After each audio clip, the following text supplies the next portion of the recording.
All right, welcome to day 4 of the YouTube Organic Marketing Bootcamp. We are here again today, and it is crazy because these things go so fast. Do you guys feel like we've just kind of flown through this information? Yeah? Well, we've got today and we've got tomorrow, and then we're done with the YouTube Organic Marketing Bootcamp. That's craziness. But I guess the good thing is it does have to come to an end so that we can jump into the next bootcamp. But today we're going to talk about uploading your videos and actually working on doing all the things that you need to do to make sure that video gets seen and people can find it in YouTube. And so we're going to work on a title, we're going to work on description, we're going to work on all kinds of other stuff to make it appealing to someone that's looking for your information. And so before I get started, I just kind of want to find out from you guys, have you been able to create a channel yet? Have you checked out your video producing software? It doesn't have to be Screencast-O-Matic, but have you worked on maybe looking at ideas for creating videos and getting them up? And now that you've seen me create a video and you've seen how fast it can be done, what are your thoughts about getting some videos made and getting them up there? I want to hear from you guys. Phoenix? Yeah, good idea. Let me do Phoenix and then I'll do Gabriel. Okay. I got stuck on the guys, I don't know everything. Contrary to what you might think, I just do not have it all sorted out. So I got stuck on a very typical thing that I think most people might get stuck as well, is I don't know how to organize the thumbnails. And I've been looking at how to put the art on the thumbnails and on which colors to use. I've been looking at a couple of the bigger channels and what they do, and there's a very big trend to split the screen and do this and that with your text and this and that with the images. And I found it all quite overwhelming, and I got stuck to a point where I actually don't know exactly what to put on the banner of my channel art, and that has literally stopped me from actually creating more videos. So I need some help. You want me to tell you my take on it? You may not like my take. My take is do anything. Mine is get it done and get it out. Don't worry so much. Now, if you're highly branded, now I'm not highly branded. I don't have specific colors that I'm working with all the time and specific design that I'm working with all the time. So my philosophy is get it done and get it out, and I'll prove that to you. Let me go ahead and share my screen real quick, and we'll take a look at that YouTube channel because I want you to see what I've done. We've kind of looked at it already, but I do want you to see it so you know that I'm not so worried about specific colors, specific designs, specific things to brand it completely and wholly. What I'm trying to do is just get content out there and get it up so people can see it. So here's my general design that I have on my cover. And then for a while, I was actually doing videos where I had just the same general design, but I was getting frustrated because you couldn't see in the individual videos and like what they were about. It was just the same design, which was great. I mean, that way, if you saw that design come up in a search and you knew that channel already, people would go straight to it because they knew there was just some great value in there. But the reality is that the design itself, I don't think prompted people to come and watch. They had to basically already know me to come in and watch it if they saw that. So I've gone through a phase of kind of figuring out what I wanted to do next. And the next is just create some really interesting thumbnails. And my actual goal is anything that I want it to pop out and they click right away, I want to make it red because red just jumps out. And this magazine app is fabulous. So I made sure that that one was red. And I think there was another red one right here that was a kind of a softer red. That was the Calendly. I've had so many people that asked me about Calendly that I went ahead and wanted to make that kind of a red. So it popped out really quick. And then the other one is that surprise face right there. That to me is it pops out. So I wanted to make sure that that got onto one. That was one that I wanted a lot of people to get attracted to and actually see. So that's the WordPress one where Builderall's adding WordPress. And that one actually worked really well because that's got 552 views in 3 weeks. So that right now is doing exactly what I want it to do. This one is lighter red, so it makes sense that it's only got about 180 views. And then this one right here is a brighter red. This was only about 3 weeks ago, and it's got about 254 views. So it's doing basically what I want it to do. You can see most of my other ones don't have as many. The only other one is the filler up trick, and this was only 1 week ago, and it's got 346 views. And honestly, I think it's what attracts people to it is we've got a surprise kitty cat instead of a surprise guy. So kitty cats, animals actually are an attractor to Facebook posts and even to YouTube. So anytime you can put children, kitty cats, puppy dogs, and like the surprise face that's on that that one right there, those are all things that attract people to look at those. So basically what I'm saying in my case is I just take a look at it and say, oh, that's bright or loud, and I'm going to put that on there to attract people to look at it. And that's the direction I'm heading with my channel now, instead of doing that standardized design. And I'm already seeing an increase. When I look at my analytics, everything is going up. Every number that you can do, views, shares, likes, all that stuff, all those are going up. Does that help at all? It probably doesn't really, but that's it makes sense, and I kind of thought that's what you would say, because I did have a good look at your channel. Do you know how to sort the videos by view, number of views? Yes. I don't think I've done that. I just look at, well, there's an analytics.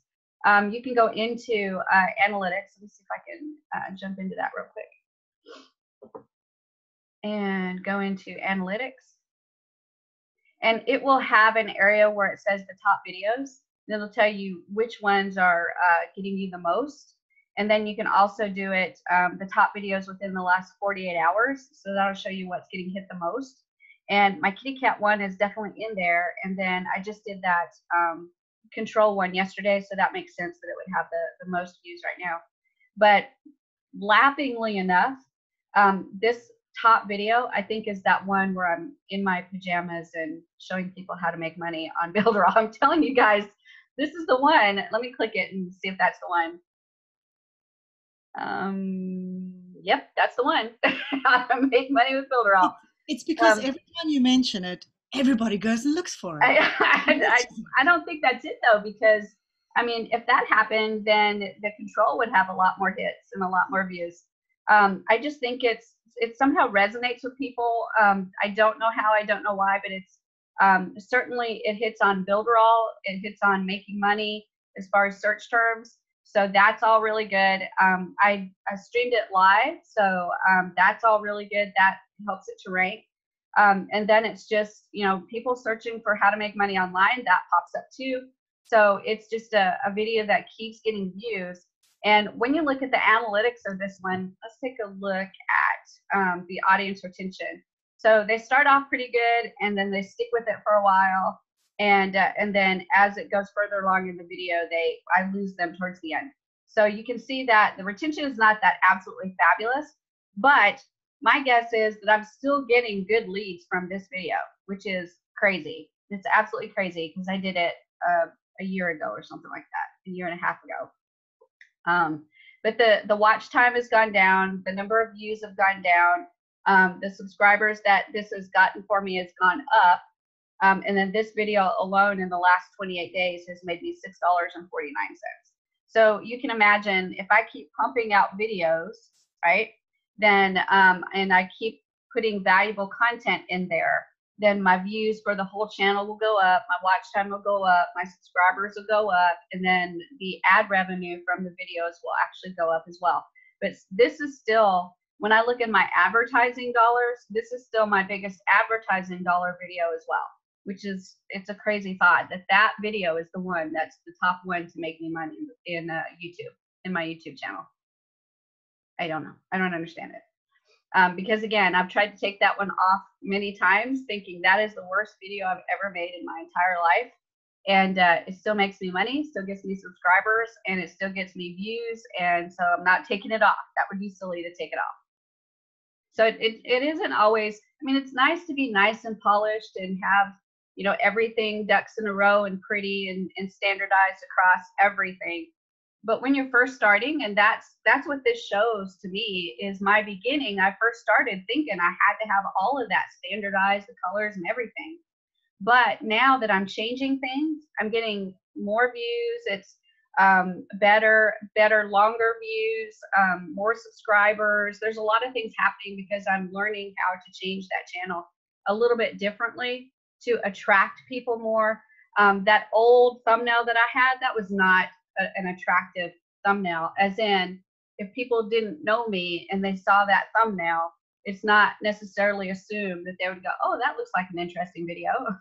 But if they look at the thumbnail that has the cat going, oh, you know, they might think, oh, let me check this one out. So it's just a little bit different way of thinking about how you want to get people to view your videos. There are times when you want to standardize things, and if that's what you want to do, that's fabulous. But for me, I thought that was the way you had to do it too, and I tried to standardize the colors, standardize the design, all that, and now I want to go a different direction because I know I can get more views and more likes and more subscribers if I do it the new way. And I'm already seeing a huge difference in my analytics. I don't know if that helps, but that's my answer. Yeah, I sort of thought that's what you would say, but it's it again because I get in my own way. Yeah, and sometimes we do. And in Phoenix, I got in my own way. You can see in the beginning of my YouTube channel, that's exactly what I did. I thought, oh my gosh, I have to have my I's dotted and my T's crossed before I can do this. I have to look professional. But the reality is, I don't think you do. I don't think you have to look professional. You just have to be pumping out quality, valuable information. And then the professional the professional part comes with you learning what works for you. That's what I think. I could be wrong, and probably all the gurus would hate me saying that, because here's the other piece of the puzzle, guys, and I'm probably going to get dinged for saying this, but a lot of gurus make a lot of money saying you have to have this, you have to have that, you have to have this. And what that causes is people get in their own way because they're like, oh crap, I don't have the perfect cover for my YouTube channel, and I don't have a matching thumbnail for all of my videos. So what that causes, that person gets in their own way, and then they'll turn around and pay more money to take the next class because they don't have everything, the I's dotted and T's crossed. They must miss something. So they take more classes with that guru and more classes. And they're like, oh yeah, you're right. I have to have a standard this and a standard that, and I haven't done it yet. And I don't think I'm ready. Let me take another class. The reality in my mind is just do it and you will figure it all out. Because I wasted so much time thinking I had to standardize that channel in some way. And the reality is, I think if I'd have gone with just throwing that content out there, and figuring it out as I went, I'd probably be way further along than what I am now, actually, which is a scary thought, right? So don't get caught in that trap. Get some stuff out there, and as you get it out there, you'll start standardizing it for sure. Okay. I think Gabriel had a question or thought. Yeah, can you hear me? Yep, sure can. How you doing? Yeah, you covered you hit a lot of points that I'm dealing with. But like I said, I'm dabbling in I'm working with 5 different niches, you know what I mean? So I'm still having that I'm a little bit puzzled when it comes to using just one channel, one email, one phone number, and then branding the channel, you know what I mean? The banner on the channel, on the top of each channel. I want it to be different. I don't want to be standardized. I don't want to, it has to be unique. So I'm a little bit puzzled there. And then when it comes to topics, for each particular channel, sometimes it might overlap the information. So now, how do I do I have to upload it to his channel? Do I get into, you know, different laws with YouTube because I'm you know what I mean? I'm uploading the same video on different channels, and now I'm like, you know what I mean? It's the same video. I mean, Get in trouble. I'll tell you a black hat method that I do not use, but I was like, holy crap, that's smart. This guy was teaching how to do YouTube videos where he created just a video and it was just pictures with text in it, and it rotated a picture, and it talked about whatever opportunity he had, but he did it in a sly way. He was like, this is my story. I was destitute. I was a drug addict. I was this, I was that. But then I found this program, and it's amazing. So he wasn't technically like selling the program. He was telling his story, right?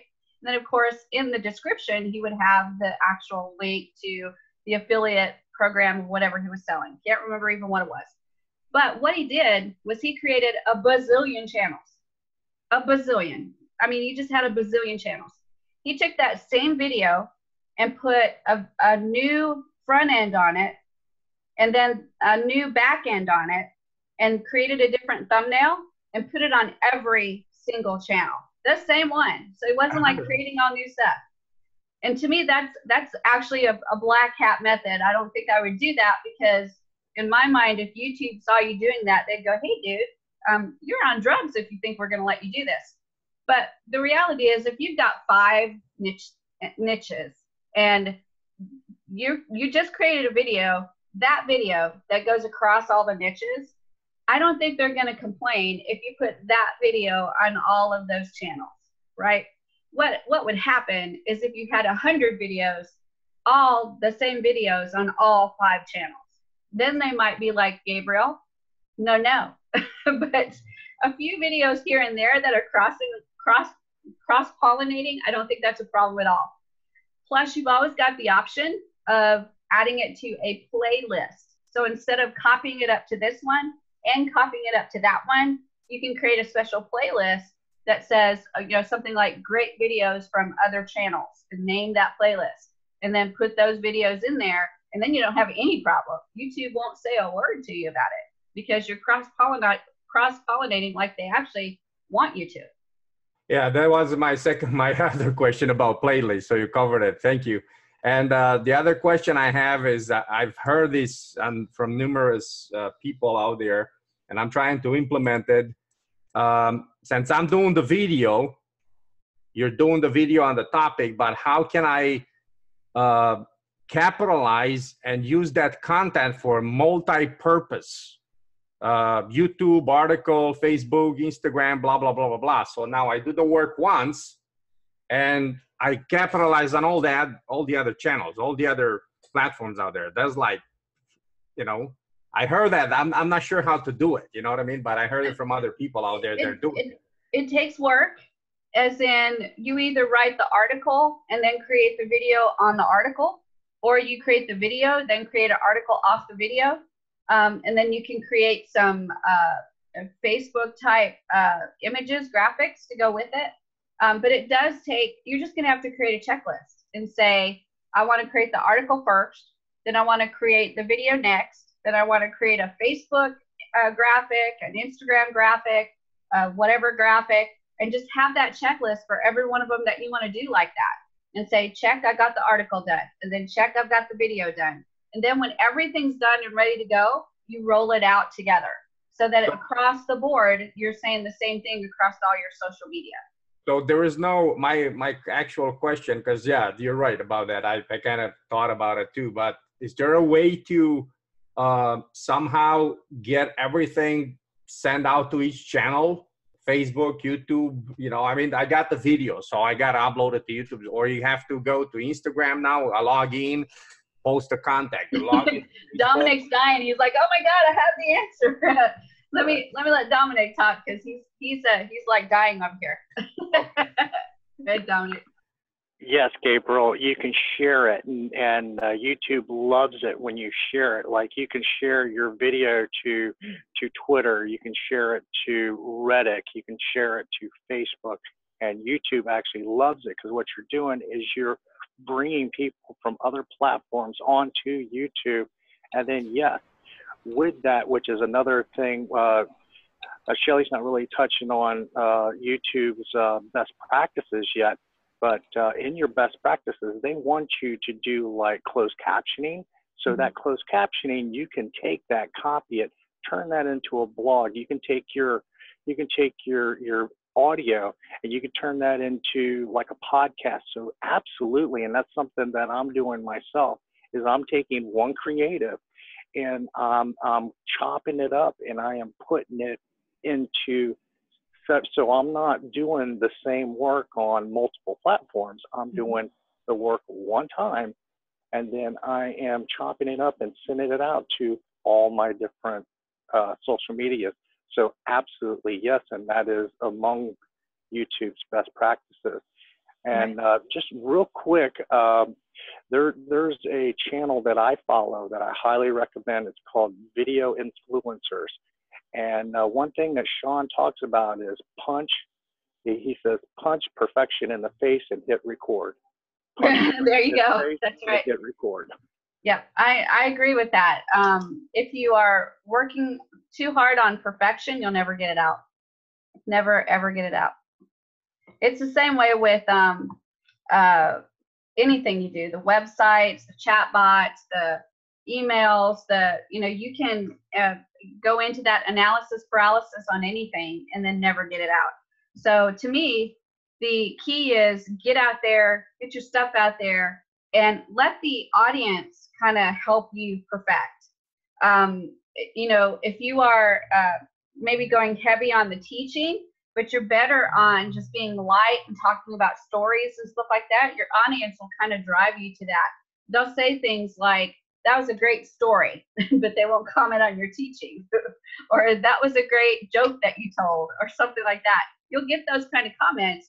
You'll find out the things that you're good at that people are responding to, and then you'll keep those things going in your videos, and that you let the market drive you. I like to think of this as like a free market system, right? And that free market system actually drives what businesses do to be able to build and grow and scale. And in order to do that and perfect your ability to get to those customers, you're going to be listening to their comments and seeing if you can tweak and find out what you're really good at. Gabriel? Yeah, another idea and question I have, and this is bothering me, we're sitting up big time. It's like a rock.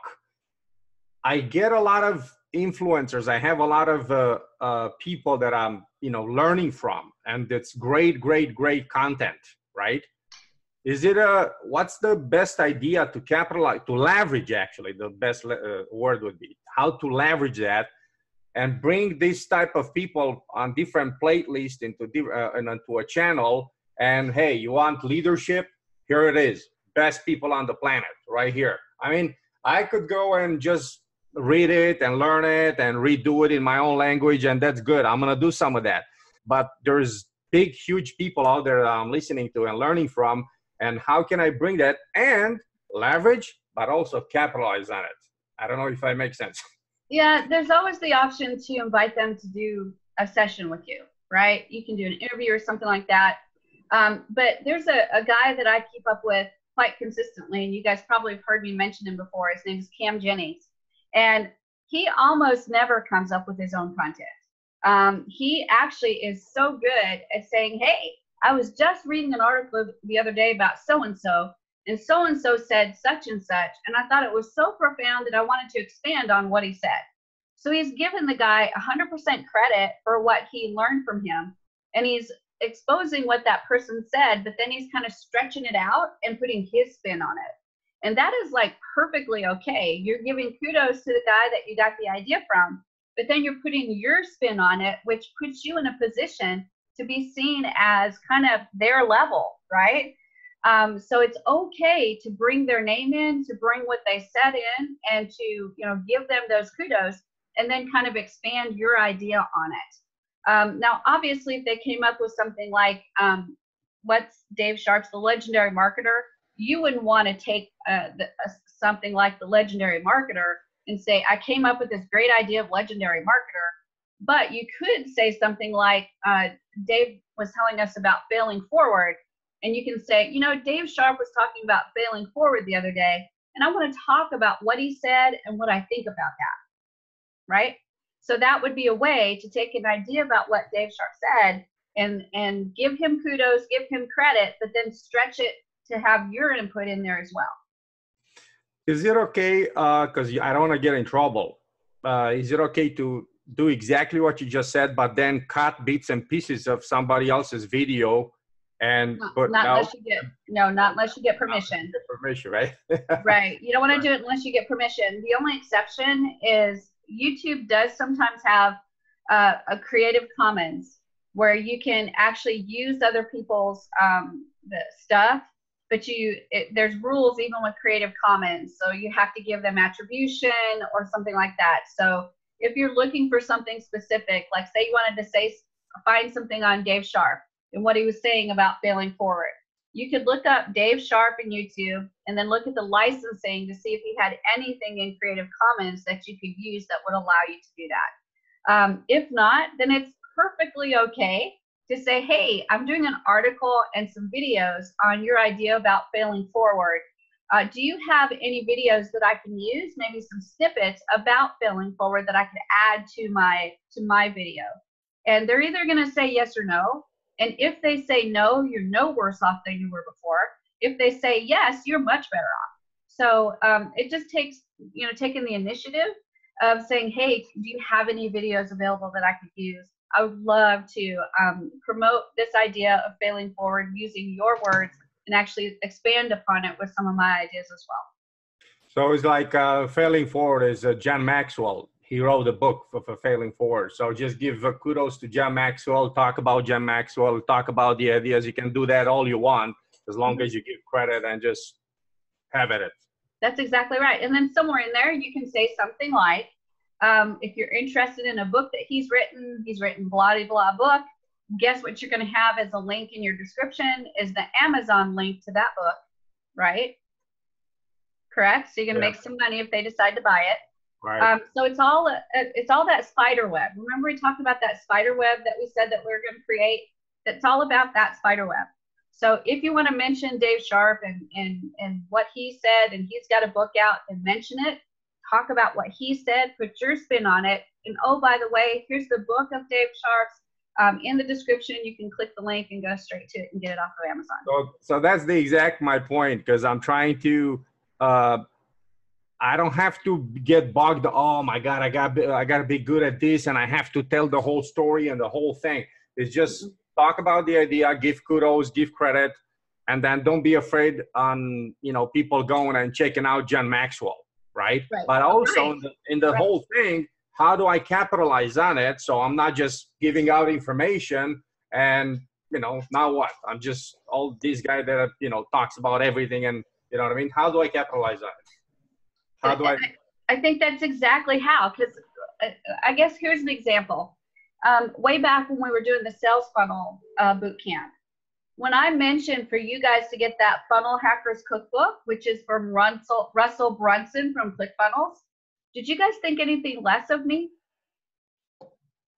Did you think that was a great resource? Yep. Thank you. There you go. So that, to me, that's a perfect example of what you're talking about, right? I used something that Russell Brunson made to recommend to you. And I also gave you my opinions of other sales funnels. So we capitalized on his information and his expertise. We stretched that to my information and my expertise, and it was all value-driven information for you guys. So don't be afraid to do that. Don't be afraid at all, because it elevates you when you bring these resources to other people. I mean, how happy are you that you have the Funnel Hackers Cookbook? I hope you're very happy, because it's a great resource. So you want to capitalize on that way. Does that make sense, Gabriel? Yeah, it's all about that. Talk about it. Here's where you go get it, and then figure out to put the link in there, your affiliate links, and people click on it. Then they you made money, whatever. And it's all part of not being afraid to say, I don't have all the answers. Let me send you to a place where you can find some more answers. Right? And I am 100% okay with recognizing that Russell Brunson is the expert in funnels. I don't have a problem with that. And I was constantly telling you guys, I'm learning more and more about funnels every day. I've got these down pat, but this thing I go back to all the time to learn more, right? So I never at any point ever insinuated that I'm as smart as Russell Brunson on funnels. But I gave you that resource so we can all work together to be really good at funnels. So for example, if I have, it's resources, ideas, tools, etc., that should be a channel by itself, or it should be a playlist in one of my channels? Oh, it can be a playlist. It can be smattered in between all the other channels. You decide how you want to put it in there. I don't think there's any right way or wrong way to do it. It just depends on how you want to present it to your people. It could be something as simple as once a month. You do one of the videos is just going to be great resources that you need for your business. It depends on what you want to do and how you want to do it.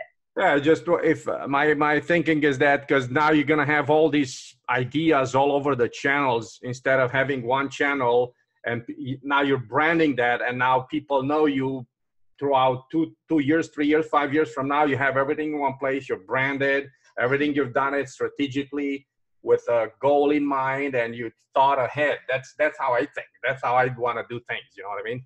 Right. And just to give you an idea of that progression, when I first started watching Cam, like nothing was his idea. He was always saying, so-and-so said this, so-and-so said to go do this. Cam was not the expert, right? He was the one repeating the message. But what was interesting was he collected that information for me. So I didn't have to go out and find out about this guy, that guy, and the other guy, right? Cam was doing that for me. Now Cam has progressed so that now Cam's information is being used by other people. So people say, Cam said such and such. Cam said you should go and do such and such. So Cam has now progressed to the one that's being mentioned. So you can start off not knowing everything. You can start off by referencing other people. What you're doing is you're saving those people time of finding that person to be able to understand what they're saying, what they're doing, what they're recommending. So you're speeding up that learning process by giving them that information instead of letting them find it on their own.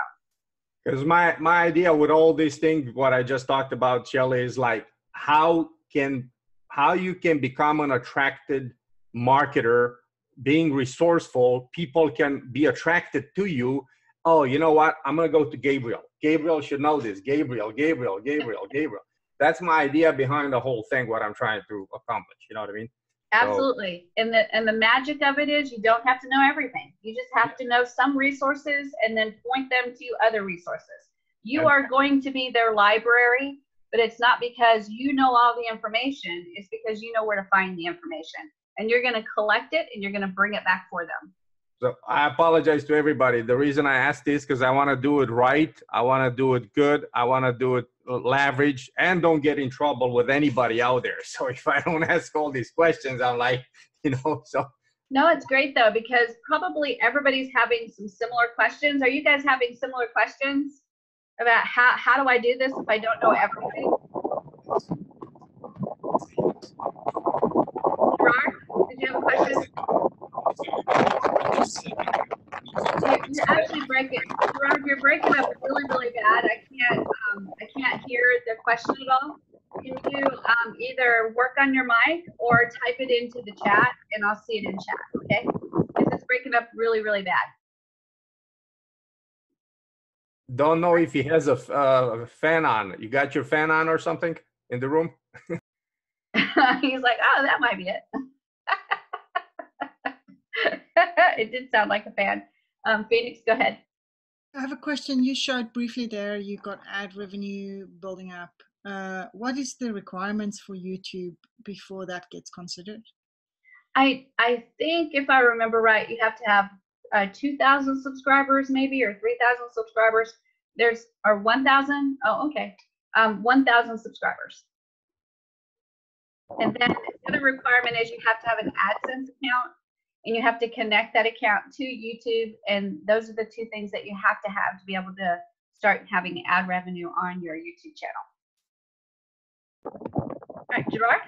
Is it better now? It is a little better, but it sounds like there's a mouse chewing on your microphone.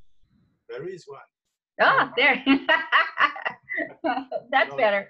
That's better. That's better. Okay. Now there is a fan. I have a fan behind my computer. So now what I wanted to say, I wanted to build up on Gabriel what he said, and it was very interesting because sometimes you don't know how much you know, and you don't want to start with like myself. Sometimes I would talk a lot about expert or good experience I have with professionals, but the way you present, people will connect with you because they understand maybe you better the way you talk about that, or for whatever reason. But it's always good to always speak about the source of the person, definitely, and refer people. And I noticed that always he has been coming back for my business. So I don't pay even attention to the business.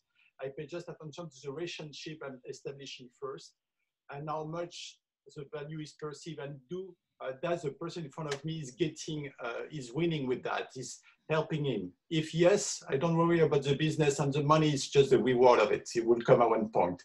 So I think what you said, and Gabriel, that was really interesting, because the way it is, you can definitely build up with other people, expertise, and at one point you start to be very stable for this person, because they like to come back to maybe Gabriel or Shelly, because the way you explain stuff, it's already also very easy to understand. So that's my my view on it. Well, and it would tickle me pink if somebody did a video, like a training video, and they said, now Shelly always teaches to do such and such. And I want to expand upon that and give my 2 cents about what I think about it. That would be so exciting for me, right? I'd be like, man, I have arrived. People are quoting me now. That's crazy. But the reality is they would save somebody time finding me because they don't know me. They probably have never seen me. So you're giving kudos, you're giving credit like you should. And you, Gabriel, are adding even more value on top of what you gave them, like from me. So I think it's a win-win, because it's a great way to build your information that you have in here, because then that becomes your information, right? And then people are seeing you as, wow, that guy found this person for me. That's incredible. Just like the Funnel Hackers Cookbook, I hope that you guys are saying, wow, I am so glad that Shelly mentioned that. I could have been the person that was like, oh gosh, Russell Brunson is the competition. We don't need to be mentioning him. But the reality is he's got a heck of a good cookbook out there, and anybody that's working with funnels should have that cookbook. And that's how it was presented. It wasn't presented as get this cookbook and then join ClickFunnels. It was presented as in, oh my gosh, this has got every kind of funnel you want to know about. Get it and learn about it so you can build your funnels and Builderall. So you can do it. You can do it, be effective, and it doesn't hurt your credibility at all. In fact, in my opinion, it raises your credibility because you're willing to say, I don't know everything. Let me pull this resource in. Let me pull this resource in. Let me pull this resource in. People tend to respect that even more than if you've got someone that knows everything. Because we all know that there are people out there, they know everything, and they tend to turn you off because they really don't know everything. They just act like they know everything, right? All right, any other questions or comments about that? Because I think this is valuable information, you guys. It's hard to go out there and put yourself out there when you have those doubts about what you think you know, what you think you don't know. It is really hard.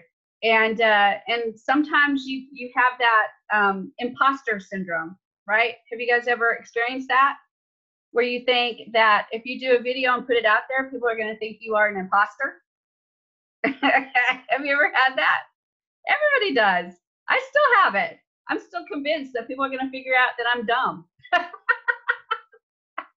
I'm not dumb. I'm not saying I'm dumb. But the reality is that everybody has that imposter syndrome, especially when you're putting stuff out there for everybody to see, because then you're opening yourself up for criticism, and you just can't help but think in your brain, they're going to figure me out. And the reality is that nobody's worried about you. That's the reality. They're worried about themselves, and they're thinking the same thing you are. They're like, are they going to figure me out? They're going to figure me out. So when they're watching your video, they're worried about themselves. I'm like, man, I can't be as smart as Gabriel is. I don't think I want to put a video out, because they're going to figure out that I don't know as much as Gabriel does. I promise you, that's what they're thinking. They're not thinking, man, Gabriel doesn't know a thing. Look at him quoting everybody else. That's not what they're thinking. Dominic? Well, I mean, the truth is, I mean, just like in most of the things I learned in college and everything, there's really nothing new. We all repurpose and we all put our own spin on things. So, I mean, my opinion is be the best student you can be, put your own spin on it, and repurpose. Absolutely. And I'll tell you what, being a teacher, that was a valuable lesson for me, because I thought going into teaching that I had to be the A to Z, know everything that you needed to know to teach biology. And the fact of the matter is, my degree wasn't even in biology. I was teaching biology with a bachelor's degree in information technology. But I had passed the praxis test in biology, so I knew just enough to be able to teach biology. So I went into my first year of teaching high school biology with no degree in biology, and only passing that test. That was it. So I went in just not knowing anything. And I thought, they are going to figure out that I don't know a thing about biology. But the reality is that at the end of it, when I left teaching, I had the highest state test scores.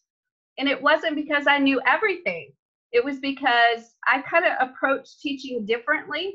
And I had that idea of, instead of being a sage on the stage, meaning I had to stand up in front of you and know everything that you needed to know and just kind of deliver that information all the time, I took a different approach, and I said, let's be a guide on the side, and we learn together. And to me, YouTube allows that to happen way easier. You don't have to be that sage on the stage. You can be the guide on the side and say, let's work together. I'll learn from you, you learn from me. We'll spread this learning around, and everybody will benefit from it, right? That idea of sage on the stage, I think, is going to start to go away more and more as we start to learn how to pull these pieces in. And you don't have to be the expert in every single thing.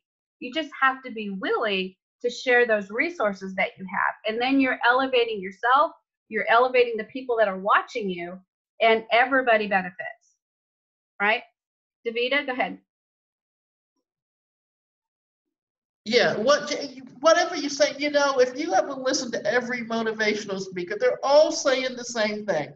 The only difference is their stories. Mm-hmm. That's very true. That's actually true.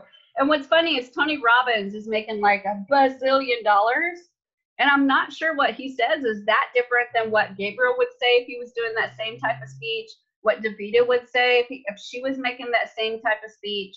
The reality is that he's just been able to capitalize on it because he's out there and doing it. Whereas people like us might say, I'm afraid they'll figure out I'm an imposter. Well, if you listen to, I mean, I was a member of NSA. I was, you know, and you go and you listen to every one of those who consider themselves celebrities. They're not as big as Tony Robbins, but what message are they giving? Same thing. Les Brown, Augmendino, Zig Ziglar. You listen to all of them. They've all basically had the same story. Absolutely. And I think the proof in the pudding is the personality, right? Because honestly, there are some motivational speakers, when they talk, all I hear is wah, wah, wah, wah, wah, like on Charlie Brown, right? When the adults talk, wah, wah, wah, wah, wah.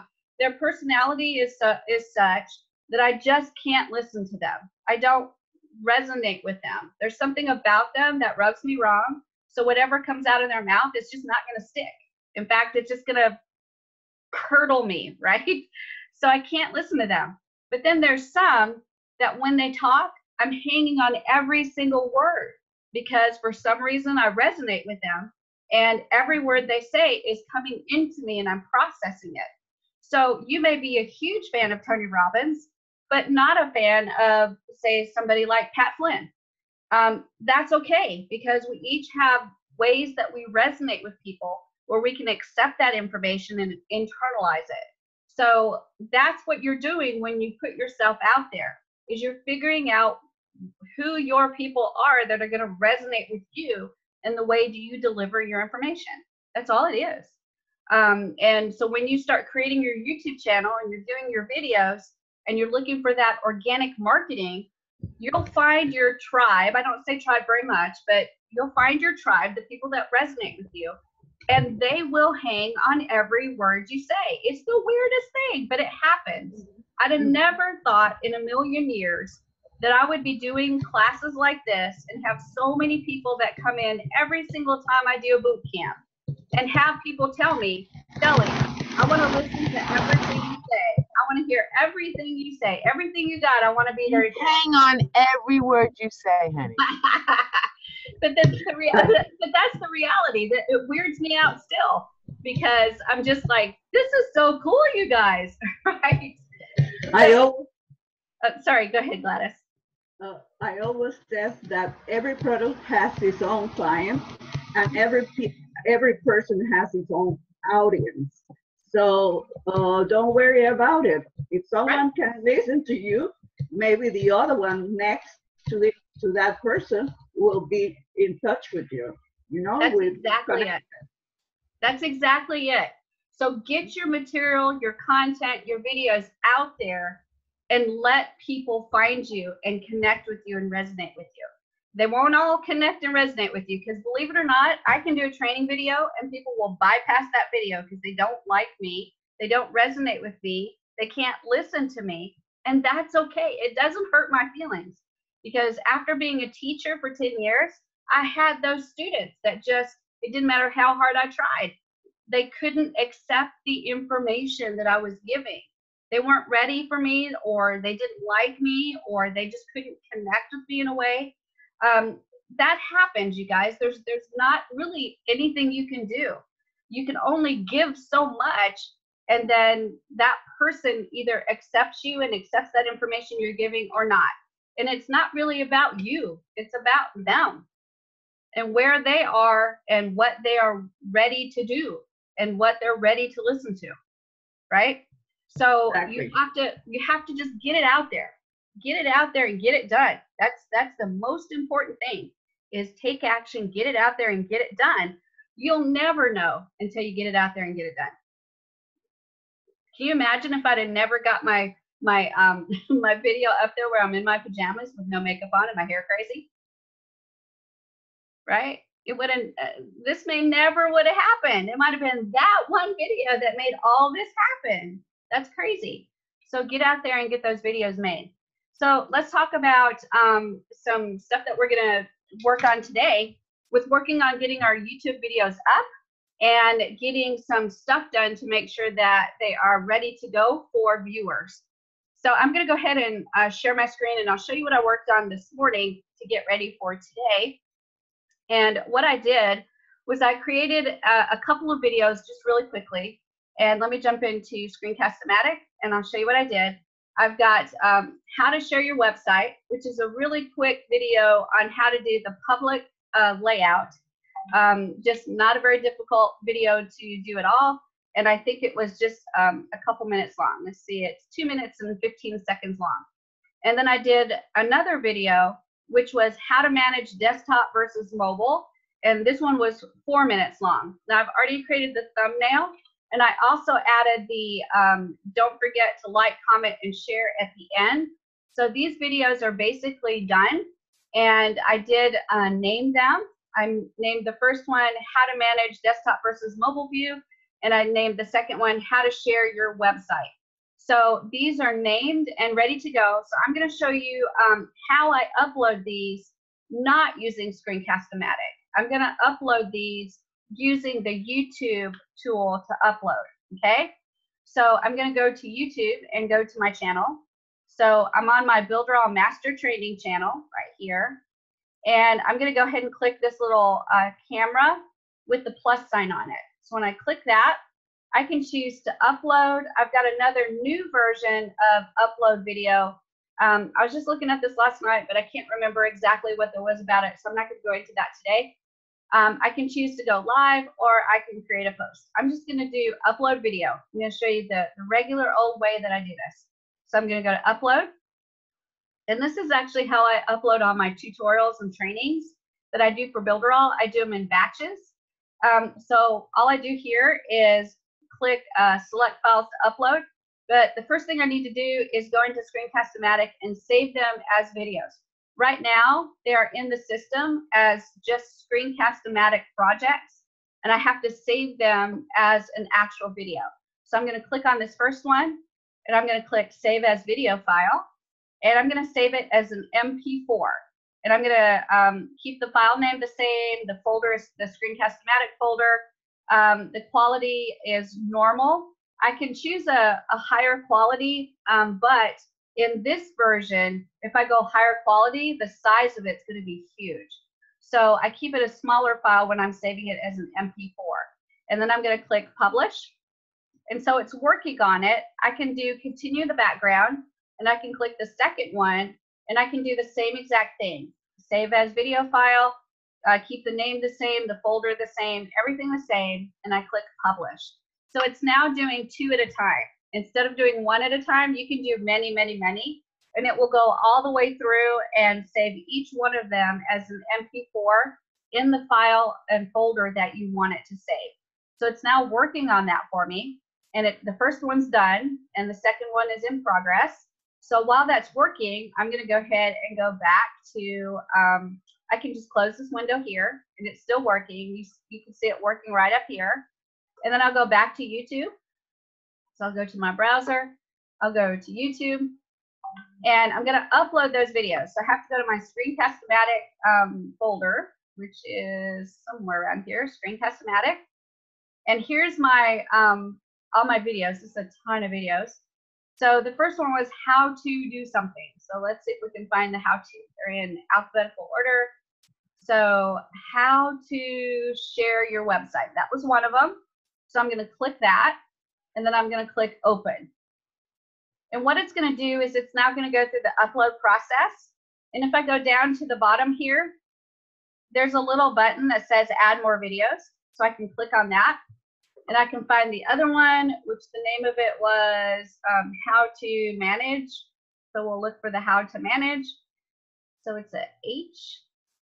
How to share, how to manage desktop versus mobile. So that one's right there. It's ready. So I'm going to click on that and click Open.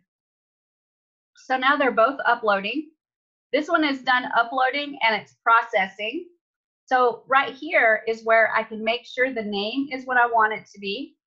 I can make sure that the description is what I want it to be, and I have a default description in there. I'm going to show you where to set that up at, but I'm okay with that default description. Then I've got all my tags right here, and I've got a bunch of tags in there, so I'll keep those tags. And then I've got TubeBuddy, and it says that I can actually add some more tags if I want to, so I could click those if I want to add them, but I really don't want to add them. And you can see right here, I've got 370 out of 500 characters available or actually used for my tags. So for every single video, I'm going to have all the same tags, and then I'm going to add the actual name of the video. So I'm going to add how to share your website, just like that. And so that adds the actual name of the video as well. That's an important step because someone may type in how to share your website and that will pull up. Okay, so I always do that with my videos, is add the tag that is the name of the video. Then the next thing I can do is go down here to the bottom, and I can actually set my thumbnail. And this one actually happens to show that first screen, which I really like. So I'm going to set that as my thumbnail. But if I wanted to do a custom thumbnail, I just click on this, find that picture that I made, the thumbnail, and pull it in. But since it already has it pulled, I'm going to use that as the default thumbnail. Okay, so that's really all I do is make sure I have the name of it exactly what I want, make sure my description has been pulled in, make sure I have my name of my video, the exact name inside of the tags, and then make sure that I've got my thumbnail set up. Now I'll just scroll down to the next video, and this is the second video, so I'll click show more, and I'll make sure I have the name exactly like I want it. I'll make sure that my description's in there exactly how I want it. And then I'll make sure that the tag has the exact name of the video. So how to manage desktop versus mobile view. There we go. So I have that added, and I actually spelled it wrong, so I'll take it out, put it again. So how to manage desktop versus mobile view. Fantastic. Now it's in there, right? And then I can go down and set my thumbnail, and it actually captured that first second of the video, so I can set the thumbnail as that. And now it's going to finish processing, so I'm going to check how it's doing, and it says processing done for this one and processing done for this one. So the next step I'm going to do is I'm going to make sure that I open up a notepad, and I'm going to take the name of the video and copy it over to Notepad. And then I'm going to take this link right here, and I'm going to copy it, and I'm going to paste it into Notepad. And then I'm going to go down here, and I'm going to do the same thing with the other one. And why am I doing this?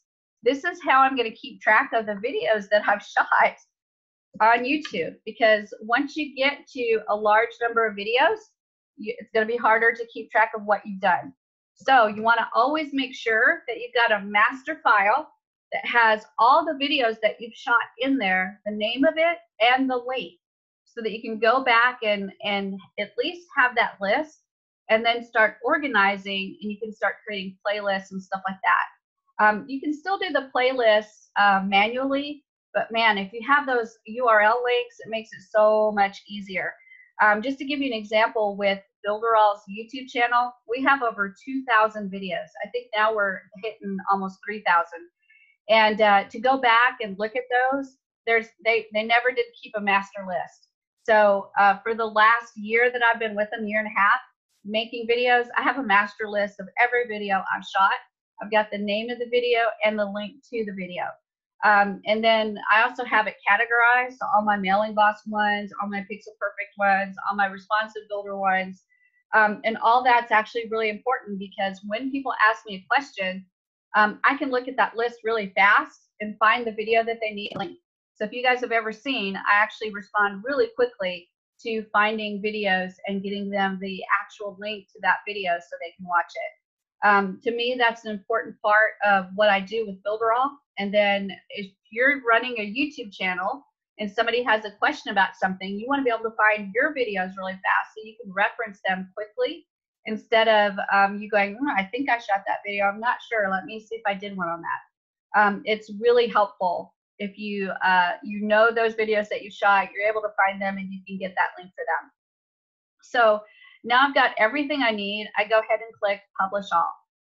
And now everything's going to be published to my channel, and I'm all done. Now those two videos are up and they're ready to go. So let's go ahead and go to the live channel and take a look at what we've got. So Builderall Master Training. I'm going to go here to Builderall Master Training. And there I am right there. I need to update that picture for sure. And let's see if they made it there yet. Let me stop this one. There we go. And there's both of them right there. So they're already live. The thumbnails are live. Everything's awesome. And people can start watching them. And I just love these thumbnails, you guys. I'm totally in love with the way I'm doing the thumbnails now, because it creates so much color and vibrancy to the actual channel that I'm actually really, really happy with it. So let me stop what I'm doing right now and just kind of check with you guys and see if you have any questions or any comments. I'll do Tyree and then Gabriel. Good morning, everyone, and thank you, Shelly. First of all, let me say I paid a lot to learn a lot of this stuff, and I'm glad that you're teaching these things, because some people may not be able to afford the training.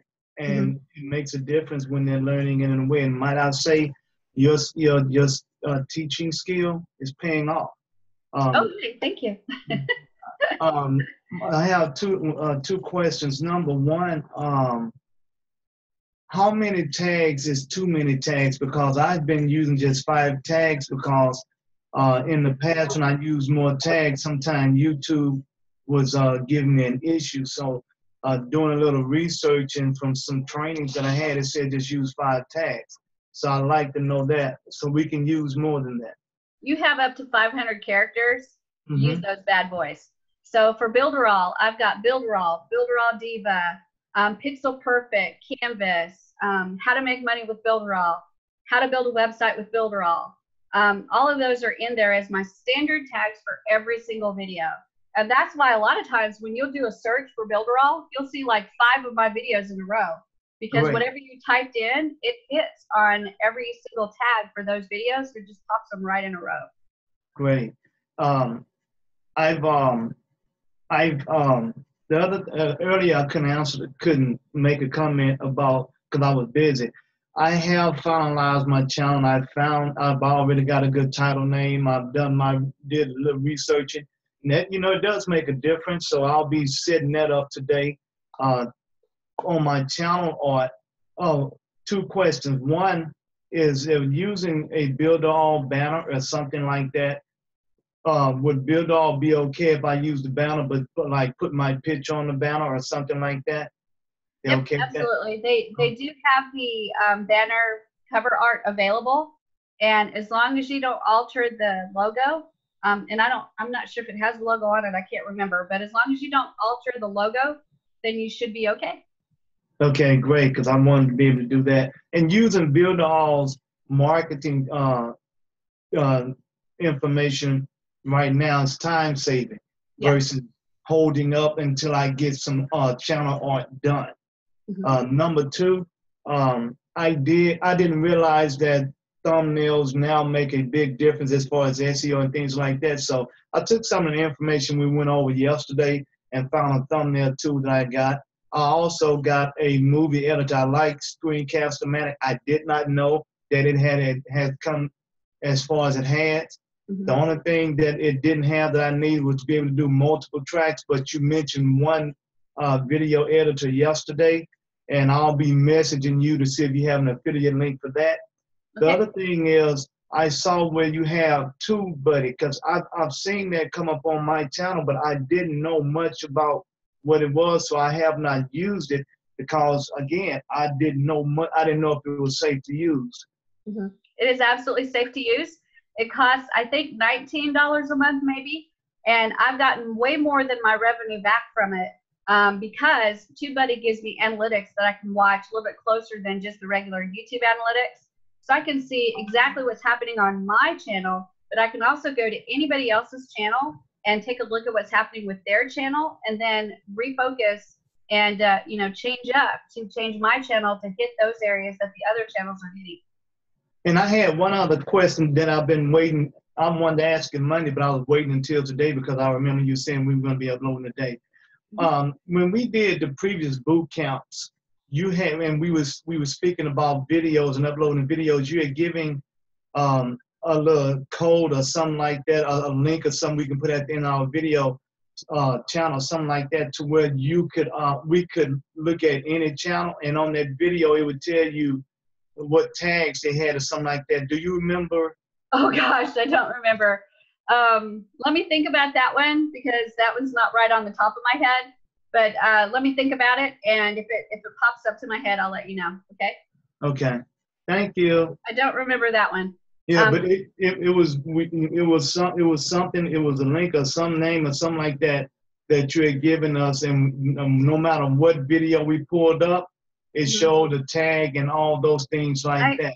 Yep, I remember that, but I can't pull it up for the life of me. James, remember? I think TubeBuddy does it, or vidIQ. Yeah, TubeBuddy does it. Yep, TubeBuddy does it. And that's another reason why it's worth the $19 per month, because I can grab, it tells me all the relevant tags that I should be using, and I can grab that and bring them over. So it is a great resource. And then always, I make sure I leave space in my number of characters available so I can put my title in the tags as well. Okay. All right. Hadassah and then Gerard. Hi, Shelley. Hi. Hi. Regarding the description and the tags, are you going to show us how to copy and paste or whatever it is that we need to do? Yep. We're going to do that in just a couple minutes. I'm going to show you how to find some great tags on your own without TubeBuddy and how to put those in, and then some tips and tricks on the description as well to help you with SEO. And how to save it, right? So we can reuse them for the next videos. Yeah. Yeah. There's a standard place where your default description can go, and I'm going to show you that as well. Okay, great. Thank you. Yeah, I'm so excited. It's exactly what you want, Hadassah. I'm going to get it for you. I'm so excited. I am looking forward to this. Yes, perfect. Thanks so much. Awesome. And I agree with everybody. You know, you are awesome. I mean, this training costs so much money if you were to take it with other people, you know, and just to get it here with you for free and all the other tips that goes along with it. Even, I mean, we're learning even marketing tips of how to do this, you know, not only how to, you know, how to upload videos on YouTube, but I mean, you're giving us marketing tips along the way too. It's really awesome training. Thank you. Thank you so much. Well, I'll tell you how you can pay me back, and that is to just go and say, thank you, Eric, for having Shelley do the training, because it's all Eric. He's the one that's invited me to do this, and he's just a great person. I'm still shocked that he's invited me to Builderall to be able to do this for you guys. So definitely send him your thanks, because he's the one that saw it in me. He's the one that put me here. We can do that. Absolutely. All right. And thank you, Hadassah. I appreciate that. I really do. Gabriel, I'll get you. I think you had a question, and then Gerard, and then Davida. Don't let me forget the order. Yeah, a few things. When you were uploading the video, there was right next to it was Facebook, Twitter. It says how to share your website. Are you gonna teach on that, or do you do anything with that right there? Yep, yeah? we're gonna look at that as well. Okay, next thumbnail. You didn't upload the thumbnail in YouTube separately. It just picked it up from your first screen, correct? Right. Right. All right. Good. Yeah. If it does that for you, you don't have to upload it separately. But I always create a thumbnail because I want that to be my first image, and I only have it on there for like a second and a half or 2 seconds at the beginning. But what I want it to do is I want to take from that thumbnail right into the video and then have it fade into wherever I'm starting with the video. So it kind of gives it continuity. So I'm always creating the thumbnail anyway, because it's going to be the first screen in my video. Right, but my question is, because you didn't upload that, you don't have to upload it in YouTube separate. No, because it's a part of the video, which you taught on it yesterday. Right. That's right. Now, but think about it this way. If you don't have your thumbnail at the beginning of the video, and YouTube grabs this wacky, like say you do a talking head video and you don't have that thumbnail at the beginning of the video, it's going to grab you. It's going to do 3 choices for the thumbnail where you're looking like this. So you want to be able to upload your own custom thumbnail so you don't look like you're on drugs when you're doing the video. So that's why that custom thumbnail's there. So you can actually create your own and upload it. But 99 times out of 100, if you've got your very first couple seconds with that thumbnail that you created, it will automatically pull that one and you can just choose it. But if you want to create a different thumbnail to make it even stand out more, you can actually create a different thumbnail. It's completely and utterly up to you. Yeah, speaking of thumbnail, the next question I have is that do you know what YouTube likes better, or what's best for SEO, and what ranks better as far as your thumbnail goes? Should it be your face with readable text? Because you don't want to overwhelm that thumbnail, you know what I mean? For people. Well, let's take a look. I think that's a fabulous question. So let's take a quick look at some of the new thumbnails that I've done, and we'll just do almost like a case study. So I'm going to do videos, and we'll take a look at these thumbnails. So looking at just the screen, what is something that pops out right away to you? The ones with the faces. Yep. So faces like this, Yeah, it's like yep, a pow. Yeah, your face. And the red one definitely jumps out, right? It jumps out, but it's crowded to me. It is so crowded. You're right. It is crowded. And I think it's crowded because that cake picture right there, right? Also notice the ones that are jumping out at you have very limited text, right? And the text is pretty big so you can read it. So this one, I don't like the purple, but that text is like pow, right? Yep. So be thinking about these things that are attracting your eyeballs and then do those things. So it's a two-part question. For me, that's what attracts me. But is there a purpose for YouTube specifically that they like, where it gives you more juice, or you know what I'm saying, right? As far as the thumbnail image itself, that's not going to give you juice. But you want to make sure that always you name your thumbnail the same thing that you named your video. So when you upload it, it's that file name that's in there. So I don't honestly know if that's going to give you more juice, but to me it makes sense because it's going to be part of that page, right? Right. So I always try to have my thumbnail the same name as the actual video. I cannot prove to you beyond a shadow of a doubt that that works, but I'm going to be doing it. Because number one, that creates consistency for me. So the name of the video is right there next to the name of the thumbnail, so I can pull them together. But the other thing is that is a file on YouTube. So it just makes sense that if you name it the same thing, it's going to give you a little oomph when people are searching. Right. Last question. Are you going to show next about the links, the affiliate links that goes underneath the video? Yep, I sure am. And are you going to talk about domains or what kind of links YouTube likes to use? Right? Yep, absolutely. Sure will. All right, thank you. And remember, guys, that when you do a quick look on this screen, to me, the red pops out, the bright yellow pops out. I was using such boring colors before. Let me scroll down and let you see what I was doing before. So you say these ones right here, those were like so boring. To me, they were so boring.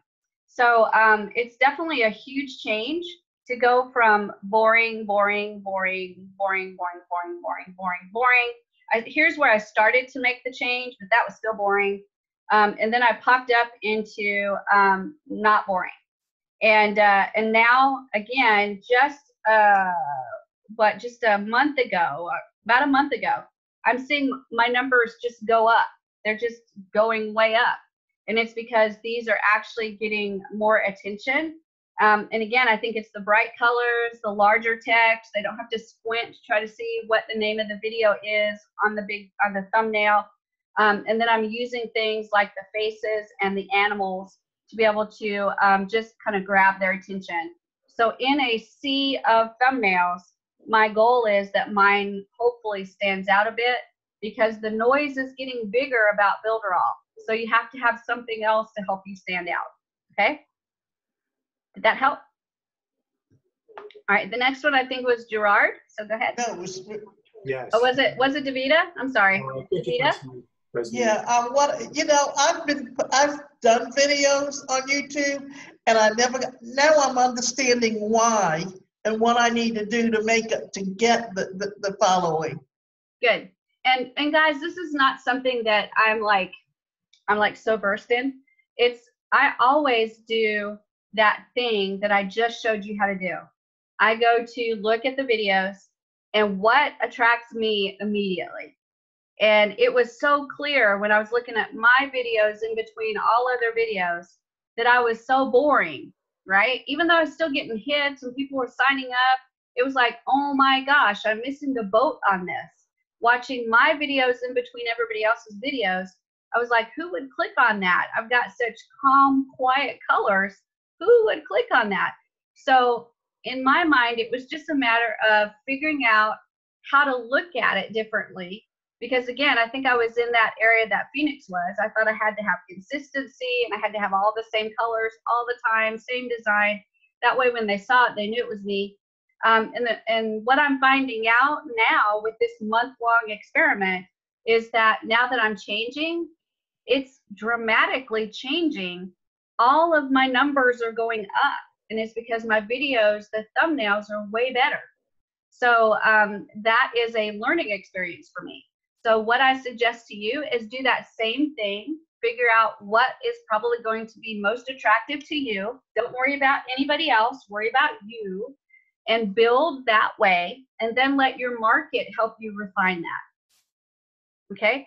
My market was helping me refine that because my views started to go down. And I was like, wait a minute, what's going on? What was going on was there's so much more noise about Builderall, and I had to get in there and get seen more. That's all it was. So I had to figure out how to get more attention with my videos.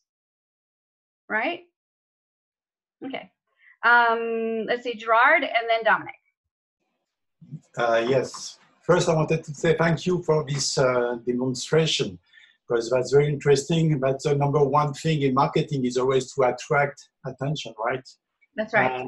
And when you said, like you said just now, when there is much more noise or much more information, you have to still attract attention with something different, right? That's right. And so what I wanted to know, if are you going to touch about how to import playlists from another channel into our channel? Are you going to approach that? Say it again. If you wanted to import a list? Yes, if you want to import a playlist from another channel, are you going to talk about that today? I'll talk about how to import other videos into your own playlist. Yes. Okay, so this is the way it is. Okay, so when you say import other videos from other channel into your own playlist, okay, that's what I meant. Yep. I thought it was to import the whole playlist, but not this. You talk more no, about so you can, yeah, you can import like say I had a channel that had some great videos, right? That they had it, this one, this one, this one, this one. Well, I may really like the first one and the third one, but second and four I really don't want. So I can choose to pull in the first one and the third one and then put them in the order that I want them. Oh, that's perfect. That's even better. Okay, okay, great. Thank you. You're welcome. Dominic? Okay, according to YouTube's best practices, the only requirement that they have is that it be high definition. Yeah. That your thumbnail be high definition. Mm-hmm. And another thing that, from what I understand, is they don't like clickbait. Whatever your thumbnail is needs to be what your video is, because the algorithm will pick up if people are clicking on it, they go to your video and then hop off right away. The algorithm is going to know that you're using clickbait and they're not going to promote you that much. Yeah, that's absolutely true. And I would advise to never do clickbait. We've been talking about that actually in the staff of Builderall, where there's so many people that are using clickbait for Builderall. And let me show you how, so you can learn how not to do it. But I'm going to type in Builderall scam. When I type in Builderall scam, you can see that the very first one, Builderall Review 2019 scam, Builderall business scam, Builderall Review, is it a scam? Warning, Builderall scam or not.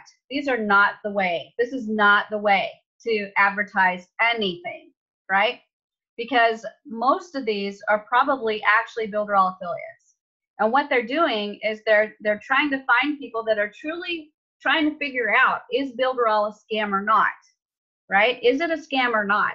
So when you put in scam, that clickbaits them. They don't give real information, valuable information. What they're doing is just trying to recruit them and give them their link. And that's not really fair for people that are really trying to find good information.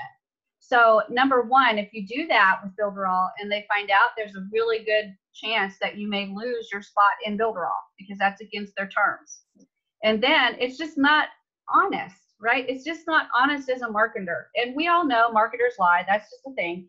But the reality is, don't be that marketer that says, is Builderall scam? Yes or no? Click here to find out.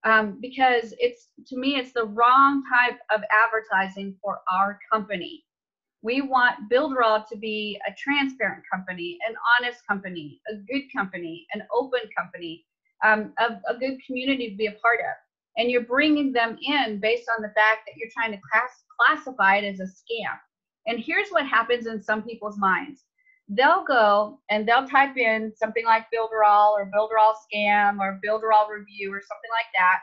And they'll see 5, 10 videos in a row that say Builderall scam. And without ever watching them, they'll go, well, it must be a scam because there's 10 videos right there that say Builderall's a scam. Right? It's funny. Yeah, it's funny you said that because that's exactly what I was talking about. And Eric, it's funny because I watched that video that Eric was talking about in that Monday morning video meeting the day before. And yeah, oh, Builderall's a scam. Then you click on it and then he goes into saying, oh, Builderall's not a scam, which. And oh, by the way, here's my link. Yeah, by the way, here's my link. And I didn't like it. Yeah, it's just not the way to advertise. And I just can't say it enough that people won't, there's going to be a huge number of people that won't go watch the videos and find out it's not a scam.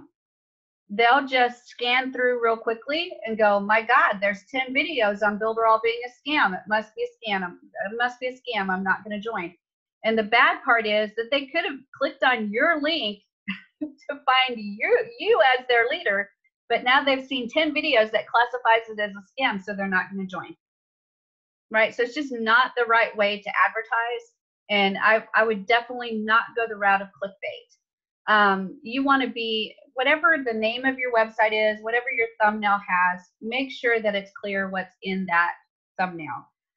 So that when they go to watch it, it's pretty clear what they're going to learn or what they're going to find out or what they're going to hear. Okay? So that was actually a really, really good thing to go over. Who is next? Did I have another question? Did I answer the question? Just want to make sure I answered it. All right. So let's talk about what we need to go through when we are setting up our video, because there's a lot of things that I want to make sure you understand when you're setting up your videos for being released to your channel. So let's jump in and take a look at the pieces of a video that you want to make sure are set up correctly. So I'm going to go into my channel and we're going to test to see if my channel is set up correctly. I'm going to see if I actually follow my own rules. So let's go to an older video. Let's see. Searching for stuff on Facebook. That looks like a good one. So there's searching for stuff on Facebook. And I'm going to look at the category, or sorry, the catchy title. So first of all is the title. I've got searching for stuff in Facebook. Does that tell you what should be in that video? Yes, no, maybe? Let me see if you guys are looking. Hold on.